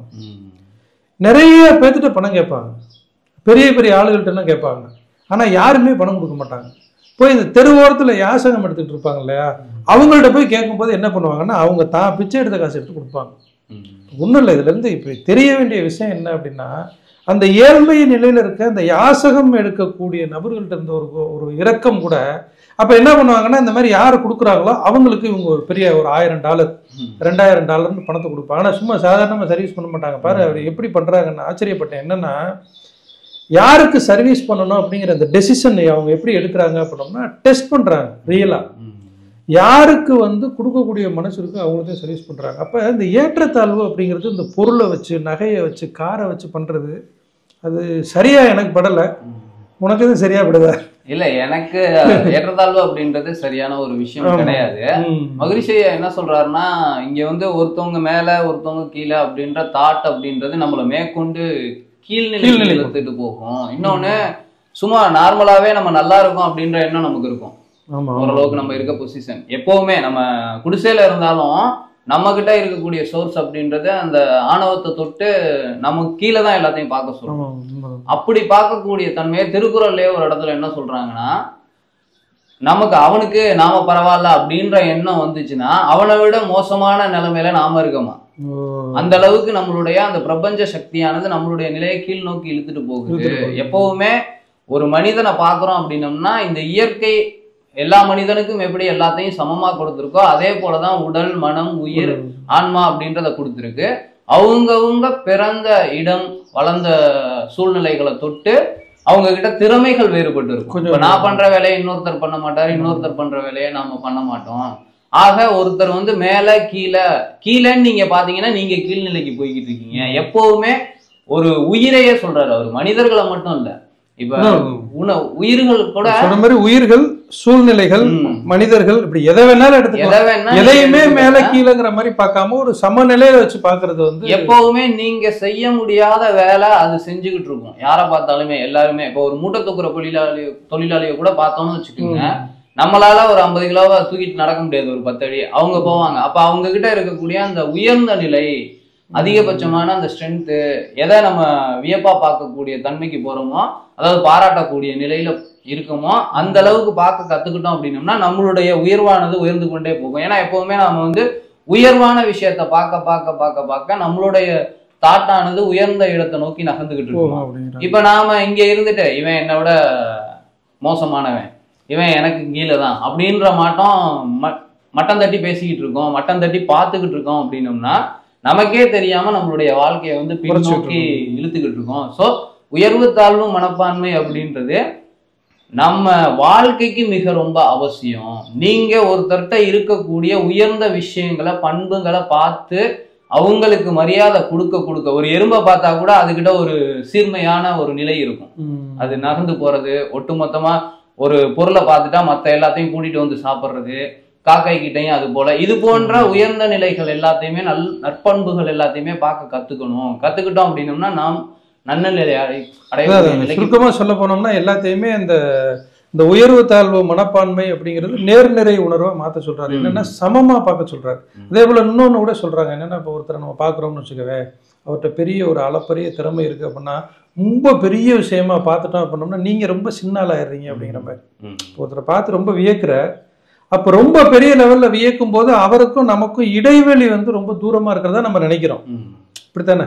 பொதுவா வெற்றியாளருக்கும் தோல்வியாளருக்கும் பெரிய வித்தியாசம் இல்லைங்கிறாங்க. ஒரு ஓட்டப்பந்தயத்துல ஃபர்ஸ்ட் போய் ஒருத்தர் ரீச் ஆயிடுறாருன்னு வச்சுக்கவே, திருப்பி வந்து ஒரு 2-3 பேர் ரீச் ஆயிடுவாங்க. திருப்பி 4வது வர்றவரை வெற்றியாளராக அறிவிக்கிறது இல்லை. ஆனா அவருக்கும் இவருக்கும் ஒரு 10 செகண்ட் இருக்கும். ஃபர்ஸ்ட் போய் ரீச் ஆகிறவருக்கு தங்கப்பதக்கம் ஏதோ பதக்கங்கள் கொடுக்குறாங்க. 4வது வர்றதுக்கும் அவருக்கும் ஒரு 10 செகண்ட், வெறும் 10 செகண்ட். ஆனா இவர் யாருன்னே தெரியாது. முதல் 3 பரிசு தான் கொடுப்பாங்கன்னு நினைக்கிறேன். அப்ப என்னன்னா, ஒருத்தர் பார்த்து பெரிய பிரம்மாண்டமா பிரமிச்சு அவர் மாதிரி நம்ம இருக்க முடியுமா அப்படின்னு நினைச்சாலும் அவரை தொட்டு நீங்க ஒரு உயர்வான இடத்த போக முடியாது. ஒருத்தரை பார்த்து ரொம்ப தாழ்வானவர், இவரெல்லாம் ஒரு ஆளா அப்படிங்கிற மாதிரி நினைக்காம, ஒருத்தர் பெரிய ஆளு அப்படிங்கிற மாதிரி நினைக்காம எல்லாத்தையுமே சமமா பார்க்கக்கூடிய ஒரு தன்மையை வந்து வேணும் அப்படிங்கிறாங்க. அதுக்கு பேர் தான் மனித தன்மைன்னு பேர். இல்ல அப்படின்னம்னா நம்ம ஒரு தவறான ஒரு கண்ணோட்டத்துல இருக்கோம். ஆமா, வேதாத்திரி மகரிஷியா அந்த மனம் அப்படின்றத எப்பவுமே இதமா வச்சுக்கணும். உயர்வா ஒண்ணு நினைச்சு அது நமக்கு இல்லைன்னு ஏங்கவும் கூடாது. தாழ்வா ஒண்ணு இருக்கு அப்படின்னு சொல்லிட்டு நம்ம ஆர்ப்பாட்டம் பண்ணவும் கூடாது. அங்க இருக்கிறதா இங்கேயும் இருக்கு, இங்க இருக்கிறதா இங்கேயும் இருக்கு. அவங்க அந்த இடத்துக்கு போனதுக்கான செயல்களை செஞ்சாங்க, விளைவுகள் அடைஞ்சாங்க. இவங்க செய்யல. அது ஒண்ணு. ரெண்டாவது இன்னொரு விஷயம், காலங்களும் எப்ப வேணாலும் மாறலாம். திடீர்னு ஒருத்தர் வந்து ஏழ்மையா இருக்காரு, ஒருத்தர் பணக்காரனா இருக்காரு. இப்போ பணக்காரரா இருக்கிறவர் திடீர்னு ஏழையாகலாம், ஏழையா இருக்கிறவர் திடீர்னு பணக்காரராகலாம். ஒரு உதாரணத்துக்கு குஜராத்ல பூகம்பம் வந்தப்ப பெரிய பெரிய பணக்காரர்கள் சில வினாடிகள்ல ஏழையானாங்க. ரொம்ப சில மணி நேரம் கிடையாது, சில நிமிடங்கள்ல. ஏன்னா அவங்கள்ட்ட இருந்தக்கூடிய அசட் எல்லாமே அழிஞ்சு போச்சு. இப்போ கூட ரீசெண்டாக இந்த ஒரு இடத்துல நெருப்பு, அது மாதிரி பூகம்பம் வருது, இயற்கை ஒன்றும் இல்லை. இப்போ சென்னையிலலாம் அந்த இது வந்துச்சு, தண்ணி வந்துச்சு இல்லையா, பெரிய பெரிய பணக்காரர்கள்லாம் கூட சாப்பாட்டுக்காக நின்னாங்க, வெயிட் பண்ணாங்க. அப்போ இறைவன் வந்து ஒரு மனிதனை கீழே இருந்து மேலே கொண்டு போகிறதுக்கும் மேலே இருந்து கீழே கொண்டு போகிறதுக்கும் ரொம்ப காலம் ஆயிடாது. அவர் நினைச்சாருன்னா எப்போ வேணாலும் சூழ்நிலை மாறும். அப்போ எல்லா மனிதர்களையும் சரி, அல்லது எல்லா விலங்கினங்களையும் சரி, அல்லது எல்லா சூழல்களையும் சரி, ஒரு உதாரணத்துக்கு உனக்கு பணம் நிறையா வந்துருச்சு, ரொம்ப அப்படியே பயங்கரமாக மோட்டிவேஷனில் இருப்பேன். திடீர்னு வறுமையில் போட்டோன்னு ரொம்ப சோகமாக போயிடுவேன். அப்போ வருமானம் வந்தோடனே பெரிய அளவில் ஆட்டம் ஆடுறது, ஏழ்மையானோடனே அப்படியே சோகமாக போய் படுத்து. ஞானிகள்கிட்ட வந்து இந்த குணம் இருக்கு. ஒரு பெரிய மகிழ்ச்சியான செய்தியை சொல்லிட்டீங்கன்னா அமைதியாக இருப்பாங்க. ஒரு பெரிய துக்கமான செய்தியை சொல்லிட்டீங்கன்னா அமைதியாக இருப்பாங்க. அவங்களுக்கு செல்வம் அப்படிங்கிற அந்த ஒரு விஷயமும் கிடையாது, அவங்களுக்கு சந்தோஷம் கிடையாது, துக்கம் கிடையாது, ஆடம்பரம் கிடையாது, ஏழ்மை கிடையாது. அப்போ எப்பவுமே அந்த சரிசமமா அந்த உணர்வுகளை வச்சுக்கும்போது, இப்போ இந்த ஒரு சில படங்கள்லாம் பார்த்துருப்பேன், என்ன சொல்லுவாங்கன்னா, சந்தோஷமான செய்தியை அவங்கள்ட்ட சொல்லாதம்பாங்க, அதிர்ச்சி. துக்கமான செய்தியை சொல்லாதன்னா நியாயமான விஷயம். ஆனால் சந்தோஷமான செய்தி, அப்போ சந்தோஷத்துல ரொம்ப எனர்ஜெட்டிக்கா போறது கூட உடல்ல வந்து சில மோசமான விளைவுகளை ஏற்படுத்துது. துக்கம் வந்து அதிகப்படியான துக்கத்துக்கு போகும்போது ஒரு மோசம். அப்ப இதுல இருந்து நம்ம தெரிஞ்சுக்கிறது என்னன்னா, ஓவர் எக்ஸ்ட்ரீமான ஒரு மகிழ்ச்சி, ஓவரான துக்கம் ரெண்டுமே வந்து உடல் ஆரோக்கியத்தையும் பாதிக்குது. அதனால அவங்க என்ன பண்றாங்கன்னா, ஞானிகள் வந்து எதையுமே நீங்க ஒரு சமமா பாருங்க அப்படிங்கிற ஒரு கான்செப்ட் சொல்றாங்க. அப்ப இந்த உயர்வு தாழ்வு மனப்பான்மை அப்படிங்கிற அந்த ஒரு விஷயத்த நேர்நிறை உணர்வா மாத்தணும் அப்படிங்கிறது ஒரு அற்புதமான ஒரு கான்செப்ட். இந்த உயர்வு தாழ்வு மனப்பான்மை அப்படின்றது நேர்நிறைய மனமா ஆயிடுச்சு. எல்லா விஷயத்தையும் நம்ம சமமா பாக்குறோம், எதையும் ஏற்றத்தாழ்வு இல்லாம பாக்குறோம் அப்படின்னோம்னா சமாதி நிலைக்கு போறதுக்கான மனப்பாங்கு அங்கதான் வருது. அதனாலதான் இங்க பொருள், காரு, வீடு, வசதி, வாகனம் இது எதுவா இருந்தாலும் மனிதனால உருவாக்கப்பட்டது. உண்மைதான். அது மனிதனை விட உயர்ந்தது கிடையாது. இன்னொன்னு, இந்த உயிர்களும் அதற்கு உதவி புரிஞ்சுக்கிட்டு இருக்கு. இங்க மற்ற உயிர்கள் இல்லாட்டினா நம்ம வாழவே முடியாது. அப்ப எல்லா விஷயத்திலயுமே அந்த இறைவன் இணைஞ்சிருக்கான் அப்படின்ற ஒரு தன்மைய, அந்த எண்ணத்தை நமக்குள்ள வச்சுக்கிட்டோம் அப்படின்னோம்னா எல்லாத்துக்கிட்டையும் இறைவனை பார்க்க. நீங்க சொன்ன மாதிரி இந்த பகவத்கீதை புக்கில் ஒரு அருமையா படம் போட்டிருக்கும். ஒரு மான் இருக்கும், ஒரு சிங்கம் இருக்கும், எல்லாத்துலயுமே குட்டி குட்டியா கிருஷ்ணர் படம் இருக்கும்.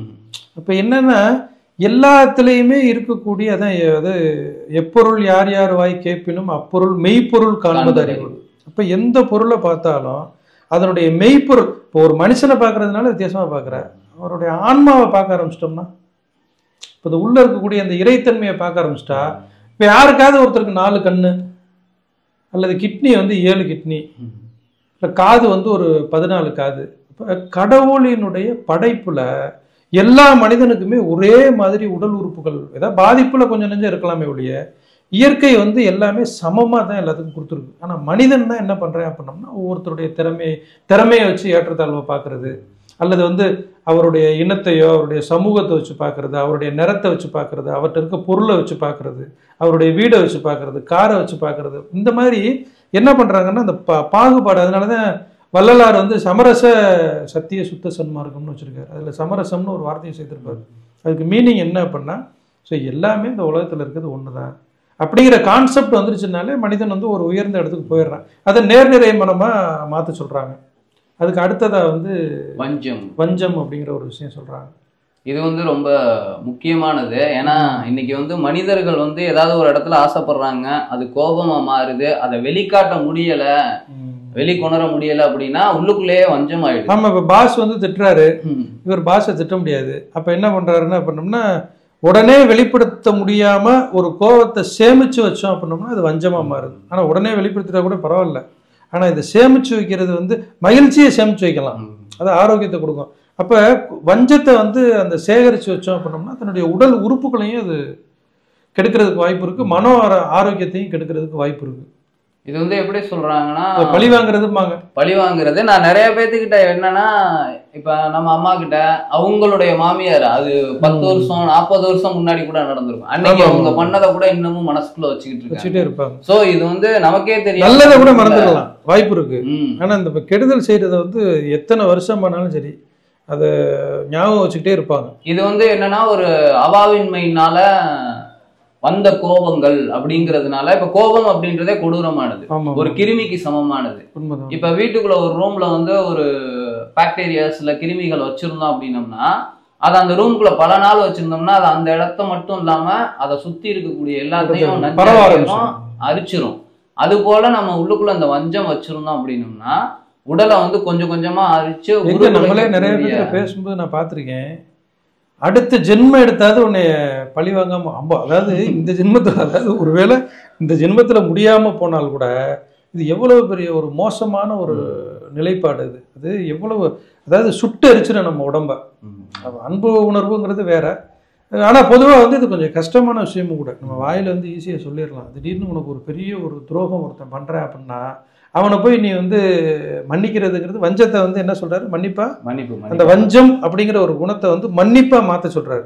அப்ப பெரிய துரோகம் பண்ணவரை போய் நீ வந்து ஈஸியா வந்து ஏதோ சின்ன சின்ன விஷயங்கள் பண்ணிட்டாங்க அப்படின்னோம்னா ரைட்டு மன்னிச்சு போயிடலாம்.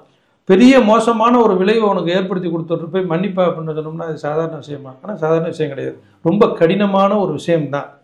ஆனால் மன்னிக்கிறது இறைவன் குணம் அப்படிம்பாங்க. இப்போ எந்த அளவுக்கு அது மன்னிப்பு கொடுக்கும். ஏன்னா இந்த காந்தியடிகள் ஸ்டோரியில் கூட ஒரு ஸ்டோரி ஒன்று நம்ம ஆலியாரில் கேள்விப்பட்டிருக்கோம். ஸோ காந்தியடிகளை வந்து அந்த சிறைச்சாலையில் வச்சுருக்கும் போது அந்த சிறைத்துறை அதிகாரி வந்து சூக்காலால் உதச்சி கொடுமைப்படுத்துறாரு. அப்போ அந்த சிறைத்துறை அதிகாரி வந்து மாற போகும்போது அந்த சிறைத்துறை அதிகாரிக்கு தானே வந்து ஒரு ஷூ தைச்சு கொடுக்குறாரு காந்தியடிகள். அப்போ அந்த சிறைத்துறை அதிகாரி பார்த்துட்டு அளவு கரெக்டாக இருந்திருக்கு போட்டு பார்க்கும்போது. அப்போ அவர் கேட்குறாரு, எப்படி இவ்வளோ அளவு இவ்வளோ துல்லியமாக எப்படி நீங்கள் பண்ணீங்க அப்படின்னு கேட்கும்போது, நீங்கள் என்னை உதைக்கும் பொழுது அந்த உடம்புல இருக்கக்கூடிய அந்த தடத்தை வச்சு நான் பண்ணேன் அப்படின்னாரோ. எல்லாம் கேட்கும்போது நம்ப முடியுதா? ஏதோ சும்மா ஏதோ டகால்டி வேலை அப்படிங்கிற மாதிரி கூட இருக்கலாம். ஆனால் அவர் வந்து அஹிம்சையை மிகப்பெரிய அளவில் வலியுறுத்துறதுனால கட்டாயமாக அவர் அப்படி இருந்திருப்பார். அவர் அஹிம்சையை வலியுறுத்துறது மட்டும் இல்லை, தன்னுடைய வாழ்க்கையிலேயே அதை நடைமுறைப்படுத்துறதுனால அப்போ இவ்வளவு சிரமப்படுத்தி சூக்காலால் உதைச்சவனை ஒரு சராசரி மனுஷனாக இருந்தால் எத்தனை ஜென்மமாக எடுத்தாலும் உன்னை நான் பழிவாங்க மாட்டேங்கிற ஒரு உணர்வு வரும். கடைசியில் நடந்தது என்னன்னா, அந்த சிறைத்துறை அதிகாரியுடைய பேரன் வந்து ஒரு தகவல் சொல்லியிருக்கான். என்ன தகவல்னா, என் தாத்தா வந்து எப்போவுமே வந்து இந்த ஷூவை வந்து சாமி ரூமில் வச்சு இந்த ஷூவை கும்பிட்டுட்டு தான் வெளியில் போவார் அப்படின்னு சொல்லியிருக்கேன். இப்போ எவ்வளோ, அதாவது மன்னிப்புங்கிறது நம்ம சாதாரண மனிதர்கள் கேட்குறப்ப என்ன மன்னிப்புங்கிறாங்க. ஆனால் அவர் வந்து தான் ஷூவையே வழிபடுற அளவுக்கு, அப்போ தான் செஞ்சு கொடுத்த ஷூவே தெய்வமாக நினைக்கிறவர். அப்போ காந்தியடிகளை எவ்வளோ உயரமான இடத்துல கொண்டு போயிருப்பார். மக்கள் பார்க்குறப்ப அவரே போயிட்டாரு இவரே போயிட்டாரு இனிமேல் நினச்சி என்ன பண்ணுறது அப்படின்னு நினைப்பாங்க. ஆனால் பொதுவாக இவ்வளவு வந்து உயரமான ஒரு இடத்துக்கு கொண்டுட்டு போவது எது கொண்டு போச்சு அப்படின்னா மன்னிப்பு. அகழ்வாரை தாங்கும் நிலம் போல தம்மை இகழ்வார் பொறுத்தல் தலைம்பாங்க. நிகழ்ச்சி அப்படின்றது நமக்கு எது மூலமாவது வந்தது அப்படின்னா அதை பொறுத்துட்டு மன்னிக்கக்கூடிய தன்மை வந்துடுச்சு அப்படின்னா அது இறைவனோட தன்மை. ஏன்னா இந்த இயற்கை பண்ணக்கூடிய வேலையை நாம செய்யறதுனால இப்ப அங்க உயர்வு தாழ்வு மனப்பான்மை, இந்த சூவை கூட காந்திக்கு ஈக்குவலா அவர் மதிக்க ஆரம்பிச்சிட்டாரு. அந்த சமமா பார்க்கக்கூடிய தன்மை அவர்கிட்ட வந்துருச்சு. அந்த மன்னிப்பு அப்படின்ற ஒரு ஒரு மகத்தான நிலை கொண்டு போயிருப்பாரு அந்த மனிதனை. அந்த மனிதன் வந்து அந்த அவர் வணங்குறதெல்லாம் பெரிய விஷயம் இல்லை. அப்ப இந்த மாதிரி ஒரு தவறு பண்ணிட்டோமே, இவ்வளவு உயரமான ஒரு குணம் உள்ளவரை போய் நம்ம என் காலால மீச்சு விட்டனே, இனிமே யாரையும் அப்படி செய்யக்கூடாதுன்னு திருந்தக்கூடிய தன்மைக்கும் வருது. இதே தண்டிச்சிருந்தோம்னு வச்சுக்கவே, அது வந்து சரியான நிலையை கொண்டு போயிடாது. திருப்பி இவர் தண்டிச்சிருந்தாருன்னா மறுபடியும் இவர் அவரை பழி வாங்குவார். ஆனா அந்த மன்னிப்புங்கிறது இந்த மனிதனை வந்து மிகப்பெரிய உயரமான இடத்துக்கும் கொண்டு போயிருச்சு, மாத்திருச்சு. அதுதான் எப்பவுமே எந்த ஒரு நிகழ்வுமே நம்மளுடைய கர்மத்தை தீர்க்கக்கூடிய தன்மை. இப்ப அந்த இடத்துல வந்து காந்தி என்ன பண்ணிருக்காருன்னா, அவங்களை பார்க்கல, என்னுடைய கடன் அவர் தீர்க்கிறாரு, அதனால அவருக்கு நன்றி கடனா நம்ம ஏதாவது ஒண்ணு செய்யணும் அப்படின்ற ஒரு நிலையோட இறைநிலை தன்மையில இருந்திருக்காரு. அவர் கொடுத்த பொருளும் இறைநிலை தன்மை அடைஞ்சிருக்கு. அதன் சாரம் அவரையும் இறைநிலை தன்மையோட மாத்தி இருக்கு. ஸோ இப்படிதான் வாழ்க்கையோட நிலைகள் வந்து இந்த நற்பண்புகளோட ஒருத்தன் இணைஞ்சிக்கும் போது அந்த இறைநிலையின் தன்மையை வந்து எடுத்துக்க முடியும். இப்ப குருமார்கள் கூட எல்லாம் இணைஞ்சிருக்கணும்னு சொல்லுவாங்கல்ல. இப்ப குரு அப்படின்றவரு இங்க காந்தி மாட்டோம், அவர் வந்து பயிற்சி கிழிச்சு எதுவும் செய்யல. பட் அவங்களோட தொடர்புல இருக்கும்போது போதே அந்த உணர்வு வந்துருச்சுல. அதனாலதான் இந்த நல்ல விஷயங்கள்லயே கேளுங்க, பாருங்க, அதையே படிங்க, அது கூடயே இருங்க அப்படின்னு சொல்றாங்க. அந்த நிலைக்கு நம்மளை மாத்திரும். சோ இந்த வஞ்சம் அப்படின்றது நம்ம கிட்ட இருந்தது அப்படின்னா அது ஒரு தேவையில்லாத பழக்கம். அந்த நிலைக்கு நம்மளை மாத்திரும். அதோட கூட ஒரு ஷார்ட் பிலிம் கூட ஒண்ணு வந்துச்சு. சில நேரங்கள்ல எல்லாம் என்ன பண்ணுவாங்கன்னா, இந்த சூப்பர் மார்க்கெட்ல சில பேர் திருடிடுவாங்க. அப்போ என்ன பண்ணுவாங்கன்னா, அவங்களை கூட்டிகிட்டு போய் ரொம்ப கண்டிக்கிறது, அடிக்கிறது, இந்த மாதிரிலாம் பண்ணுவாங்க. அப்போ இந்த ஷார்ட் ஃபிலிம் ரொம்ப பாப்புலராக இருந்துச்சுன்னு நினைக்கிறேன். அதில் ஒருத்தர் தெரியாமல் ஏதோ ஒன்று பண்ணிடுவார். இதை பார்த்த உடனே என்ன பண்ணுவாங்க அப்படின்னோம்னா, அடுத்தடுத்த நபர்கள்லாம் வந்து இந்த பொருளை வந்து அவருக்கு வாங்கி கொடுப்பாங்க. அந்த ஓனரே கூட நீங்கள் பேமெண்ட் கட்டியிருக்கீங்கன்னு ஏதோ அவன் நினச்சிருந்தா, அவன் குழந்தைக்காண்டி பண்ணியிருப்பாரு. அது நினச்சிருந்தா எவ்வளவோ பெரிய விஷயங்கள். இந்த குழந்தைங்கள்லாம் கூட சில நேரங்களில் ஏதாவது ஒரு திருட்டு பண்ணிடுச்சுன்னா உடனே அந்த குழந்தைய கண்டிக்கிறது, இவங்க சரி பண்ணுறாங்களாம். அவங்க அந்த குழந்தை ஏன் இந்த சூழலுக்கு போச்சு? இந்த குழந்தை பசியில் இருக்கிற அளவுக்கு பாவம் பண்ணிட்டோமா, நம்ம அந்த மக்கள் பண்ணிட்டோமா? அந்த குழந்தைக்கு என்ன தேவையோ அதை கொடுப்போம். சின்ன சின்ன விஷயங்கள் தானே. நம்ம சொன்னோம்னா அவங்க என்ன நினைப்பாங்கன்னா, இந்த வயசுல இப்படி பண்ணுச்சுன்னா இது பெரிய வயசுல பெரிய லெவலில் வந்துடும் அப்படிங்கிற மாதிரி. இப்போ ஒன்றும் இல்லை, நம்ம ஆட்டோ சங்கர் இருக்காரு, தெரியும் இல்லையா? உனக்கு தெரியாது, ரொம்ப பிரபல ரவுடி. சரி, நிறைய மர்டர்லாம் பண்ணியிருக்கா. அப்படி அவருடைய ஹிஸ்ட்ரியில் கூட ஒரு கதை என்னன்னா, எப்படி வந்து இவ்வளோ பெரிய மோசமான நபராக அவர் மாறினார் அப்படிங்கிற ஒரு கதையை வந்து தன்னுடைய குழந்தைக்கு பால் வேணும் அப்படின்னு சொல்லிட்டு ஒரு கடையில் போய் கேட்டிருக்காரு. அந்த கடைக்காரர் கொடுக்கல. நல்லா பாரு எப்படின்னு. அந்த கடைக்காரர் கொடுக்கலன்னொடனே என்ன பண்ணிட்டேன்னா, இந்த பராசக்தி படத்தில் வரும்பாரு, சிவாஜி கணேசன் வந்து பழம் கேட்பாரு, கொடுக்கல உடனே பைத்தியமாக நடிச்சு அதை புறமே தட்டி விட்டு சாப்பிடுவார். அதே மாதிரி என்ன ஆயிடுச்சு அப்படின்னோம்னா, இவங்க கொடுக்கல அப்படின்னோடனே, ஏன்னா வேணும்ல, தன் குழந்தைக்கு வேணும்ல, உடனே டக்குன்னு என்ன பண்ணேன், அந்த ரவுடித்தனம் பண்ண ஆரம்பித்த உடனே அதுலேருந்து ஸ்டார்ட் பண்ணியிருக்கேன். பண்ணி அப்படியே ஒன்று ஒன்றா வந்து மிக பெரிய ஒரு, யார் பார்த்தாலும் பயப்படுற அளவுக்கு மிகப்பெரிய லெவலில் வந்திருக்காரு. அப்போ அந்த இடத்துல ஒரு கருணையோடு வந்து அவர் கொடுத்துருந்தாருன்னு வச்சுக்கவே, கொடுத்துருந்தாருன்னா என்ன நடக்கும் அப்படின்னோம்னா, அடுத்த முறை ஆகா அருமையான உலகம்டா, இவ்வளோ மக்கள் உதவி செய்கிறாங்க, நம்ம ஏன் அந்த அந்த சுச்சுவேஷனுக்கு போகணும் அப்படிங்கிற ஒரு கட்டத்துக்கு கூட போகிறதுக்கு வாய்ப்பு இருக்குது. இப்போ இந்த மாதிரியான சில விஷயங்கள் வந்து நம்ம பண்ணும் பொழுது இந்த உலகமே புனிதமாக இருக்கும். சின்ன சின்ன தவறுகளுக்கு பெரிய தண்டனையாக கொடுக்காம அவங்களுக்கு ஒரு சில இன மக்கள், அந்த காட்டுவாசிகள் இருக்காங்க, அவங்கள்ட்ட இருந்து கற்றுக்க வேண்டிய விஷயம் நிறையா இருக்குது. அந்த காட்டுவாசிகள் வந்து இப்போ ஒரு தப்பு பண்ணிட்டேன்னு வச்சுக்கவே, அவங்களுக்கு ஒரு வித்தியாசமான தண்டனை கொடுப்பாங்களாம். என்ன தண்டனைன்னா, அவனை கூப்பிட்டு நடுவில் நிப்பாட்டிக்குவாங்களாம். நிப்பாட்டி அவன் செஞ்ச நல்ல விஷயங்களை பூராமே சொல்லிக்கிட்டே இருப்பாங்க. நல்ல விஷயங்களும் பண்ணித்தானே ஆகணும். எந்த மனிதனும் நல்ல மனிதன் கெட்ட மனிதன் நம்ம சொல்ல முடியாது. கெட்டதை விட நல்லது கூட இருந்தால் நல்ல மனிதன், நல்லதை விட கெட்டது கூட இருந்தால் கெட்ட மனிதன். அப்போ அவன் செஞ்ச நல்ல விஷயங்களை பூராமே சொல்லி சொல்லி சொல்லி கொஞ்ச நாள் அவன் நல்லவனா மாறிடுவான். இதுல சைக்காலஜி தாட் ஒன்று இருக்குமாமா. இப்ப நம்ம நல்லவனா இந்த உலகத்துக்கு நடிச்சுக்கிட்டு இருந்தா கூட நம்ம நல்லவனா காமிச்சுக்கிட்டு இருக்க ஆளுங்க மத்தியில நம்ம கெட்டது பண்ண மாட்டோம். அப்ப நல்லதை ஒருத்தன்ட்ட அதிகமா எடுத்து பேசணும் அப்படின்னம்னா அவன் தெரிஞ்சும் கூட கெட்டது பண்ண மாட்டான். ஏன்னா இதை கெடுத்துக்க கூடாது அப்படின்ற எண்ணம் வந்துடும். அதுவே நல்லவனை வந்து கெட்டவன் சொல்லி பேசிக்கிட்டு இருந்தோம் அப்படின்னம்னா, எல்லாம் பேசுறாங்களே போ அப்படின்னு சொல்லிட்டு செய்ய ஆரம்பிச்சிருவாங்க. இப்ப அந்த ஆட்டோ ராஜாவை சொன்னீங்க, சங்கர், அவரோட அந்த வாழ்க்கையில கூட என்ன சொல்றாங்கன்னா, இப்ப இந்த வஞ்சம் அப்படின்றது நம்ம ஒரு மனிதனுக்குள்ள இருந்துச்சுன்னா, இப்போ முதலாளி வந்து ஏதோ திட்டுறாரு, எனக்கு வந்து அவர் மேல கோவம், ஏன்னா நான் தப்பு பண்ணல, அவர் வேற எங்கேயோ காமிக்க வேண்டிய கோவத்தை என்கிட்ட காமிச்சிட்டாரு. அதனால எனக்குள்ள என்னடா நம்ம இங்க வேலை பார்க்கறதுனால நம்மளை பிடிச்சே கத்திக்கிட்டு இருக்காங்க அப்படின்ற மாட்டோம் அவரை எதிர்த்து பேச முடியாம உள்ளுக்குள்ள கோவத்தை வச்சு வஞ்சமா மாத்திட்டேன்னு வச்சுக்கோங்க. இது எப்படி வேலை செய்யும் அப்படின்னம்னா, இப்ப அந்த கடைக்காரர்கிட்ட போய் எனக்கு சாப்பாடு கொடுங்கன்னு கேட்கும்போது அந்த கருணை உள்ளம் இல்லாம போனதுக்கான காரணம் வேற ஏதோ வஞ்சத்தை அவர் உள்ள வச்சிருக்கிறதுனாலதான். அந்த நற்குணங்கள் வந்து வெளியில வராம தடுத்து வச்சிருக்கோம். இப்ப அந்த இடத்துல அந்த சங்கருக்கு வந்து ஏதோ ஒரு உணவை கொடுத்திருந்தாருன்னா அவர் அந்த இடத்துக்கு மாறி. இதுல இன்னொன்னு என்னன்னா பெரிய பாவம் இருக்கு மாமா. இப்ப அவர் வாழ்க்கை முழுக்க ரவுடியா இருந்து செத்து போனாங்கல்ல, இதுக்கு மூல காரணமா இந்த நிலைக்கு மாறினதுக்கான இந்த ஒரு வாய்ப்பை கொடுத்ததுக்கான அந்த ஒரு நபருக்கு தான் அதிகபட்ச கர்மாக்கள் போகும்ன்றத நம்ம பொதுவா நிறைய பேர் என்னன்னா இந்த யாசகம் கேட்டு வர்றாங்கல்ல, அதுல அவங்க சில பேர் ரொம்ப மூளையை வந்து அதிகமா செலுத்துவாங்க. என்ன செலுத்துவாங்கன்னா, வேறு காலுகை நல்லா தானே இருக்கு, காலுகை நல்லா இருந்தாலும் உள்ளம் வந்து அவருக்கு ஒரு ஊனமாக தான் இருக்கு, தன்னோட இயலாமையில் இருக்காரு. சில பேர்லாம் இந்த என்ன பண்ணுவாங்கன்னா, யாசகம் கொடுக்கும் பொழுது இவர் என்ன பண்ணுறாரு, ஆள் நல்லா இருக்காரா, அவர் வந்து ட்ரிங்க்ஸ் சாப்பிடுவாரா, அவர் பல்லு வந்து கராயாக இருக்கா, இந்த குழந்தைங்க இந்த சின்ன பிள்ளைங்க ஏன் வருது, இப்படிலாம் அந்த பாகுபாடை பற்றி கொடுக்க மாட்டாங்க. நான் என்ன நினைப்பேன் அப்படின்னோம்னா, யார் வந்து கை நீட்டிட்டாலும், கையை நீட்டுறாருல்ல அவர், அது நம்ம வந்து ஒரு 1,35,000 கொடுக்க போகிறோமா, நம்ம கொடுக்க போகிறது 5 or 10. நம்ம கொடுக்கல அப்படின்னோம்னா இன்னொரு இடத்துல வாங்குவார்.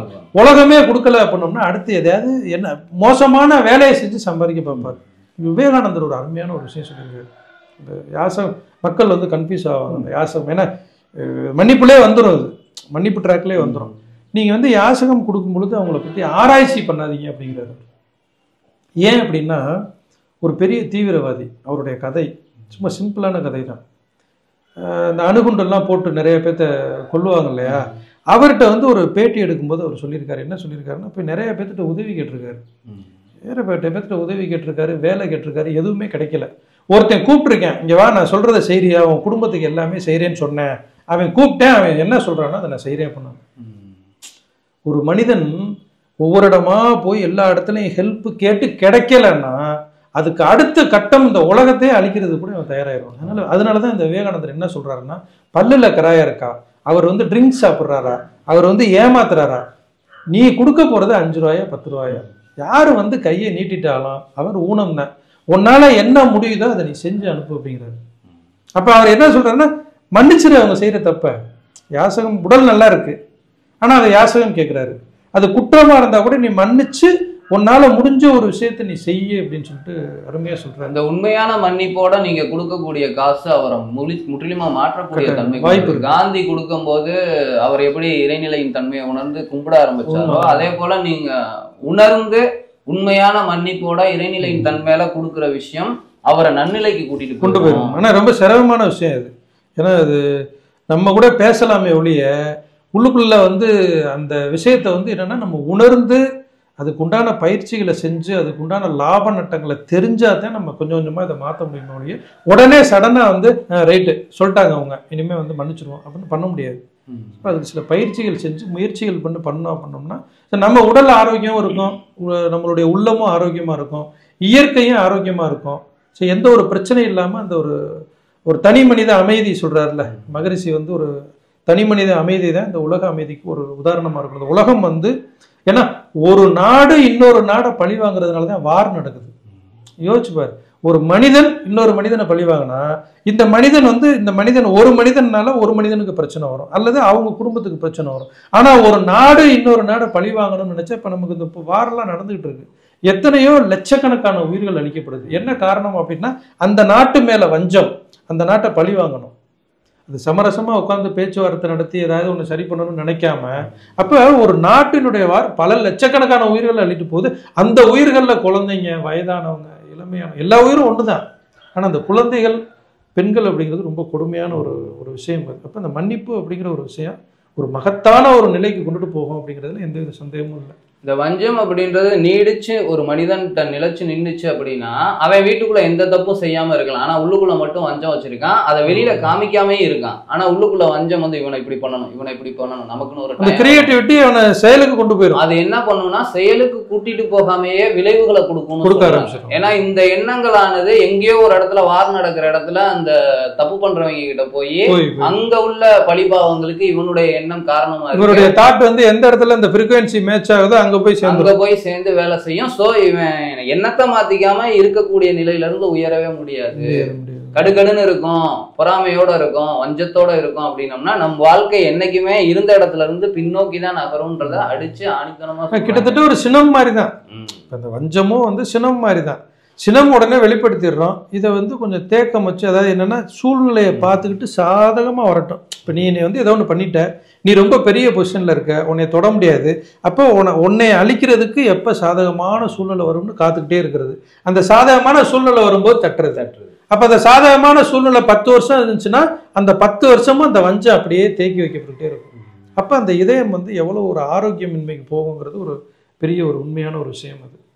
ஸோ நமக்கு இந்த அருகுண சீரமைப்பு அப்படின்றது ரொம்ப முக்கியமா பார்க்கப்படுது. ஒவ்வொருடைய மனிதனுடைய முன்னேற்றத்திற்கும் பேராசை அப்படின்றது நிறைமனமா மாறணும், சினம் அப்படின்றது பொறுமையா மாறணும், உயர்வு தாழ்வு மனப்பான்மை அப்படின்றது நேர்நிறை உணர்வா மாறணும், கற்பு நெறி அப்படின்ற ஒரு விஷயம், முறையற்ற பால் கவர்ச்சி அப்படின்றது கற்பு நெறியா மாறணும், வஞ்சம் அப்படின்றது மன்னிக்கக்கூடிய ஒரு நிலைக்கு வரணும். ஸோ இதெல்லாம் எங்க இருந்து நமக்கு கிடைக்கும், எப்படி இதை மாத்திக்கிறது அப்படின்ற டவுட் உங்களுக்கு நிறைய இருக்கலாம். ஃபர்ஸ்ட் இந்த உடலுக்கான உடற்பயிற்சி செய்யுங்க, மனதுக்கான மனவளக்கலை பயிற்சியை செய்யுங்க. அதுக்கான பயிற்சி முறைகள்லாம் நீங்க பக்கத்துல மனவளக்கலை மன்றம் இருந்ததுன்னா அங்க போனீங்கன்னா கற்றுக் கொடுத்துருவாங்க. ஸோ காலப்போக்கில் இது எல்லாமே உங்களுடைய இருப்பா மாறிடும். எல்லாமே மகிழ்ச்சி சொன்ன விஷயங்கள் தான். இந்த தகவல் பற்றிய உங்களுடைய கருத்துக்களை கீழே கமெண்ட்ல பதிவு செய்யுங்க. இதே போல இன்னொரு வீடியோல உங்களை சந்திக்கிறேன்.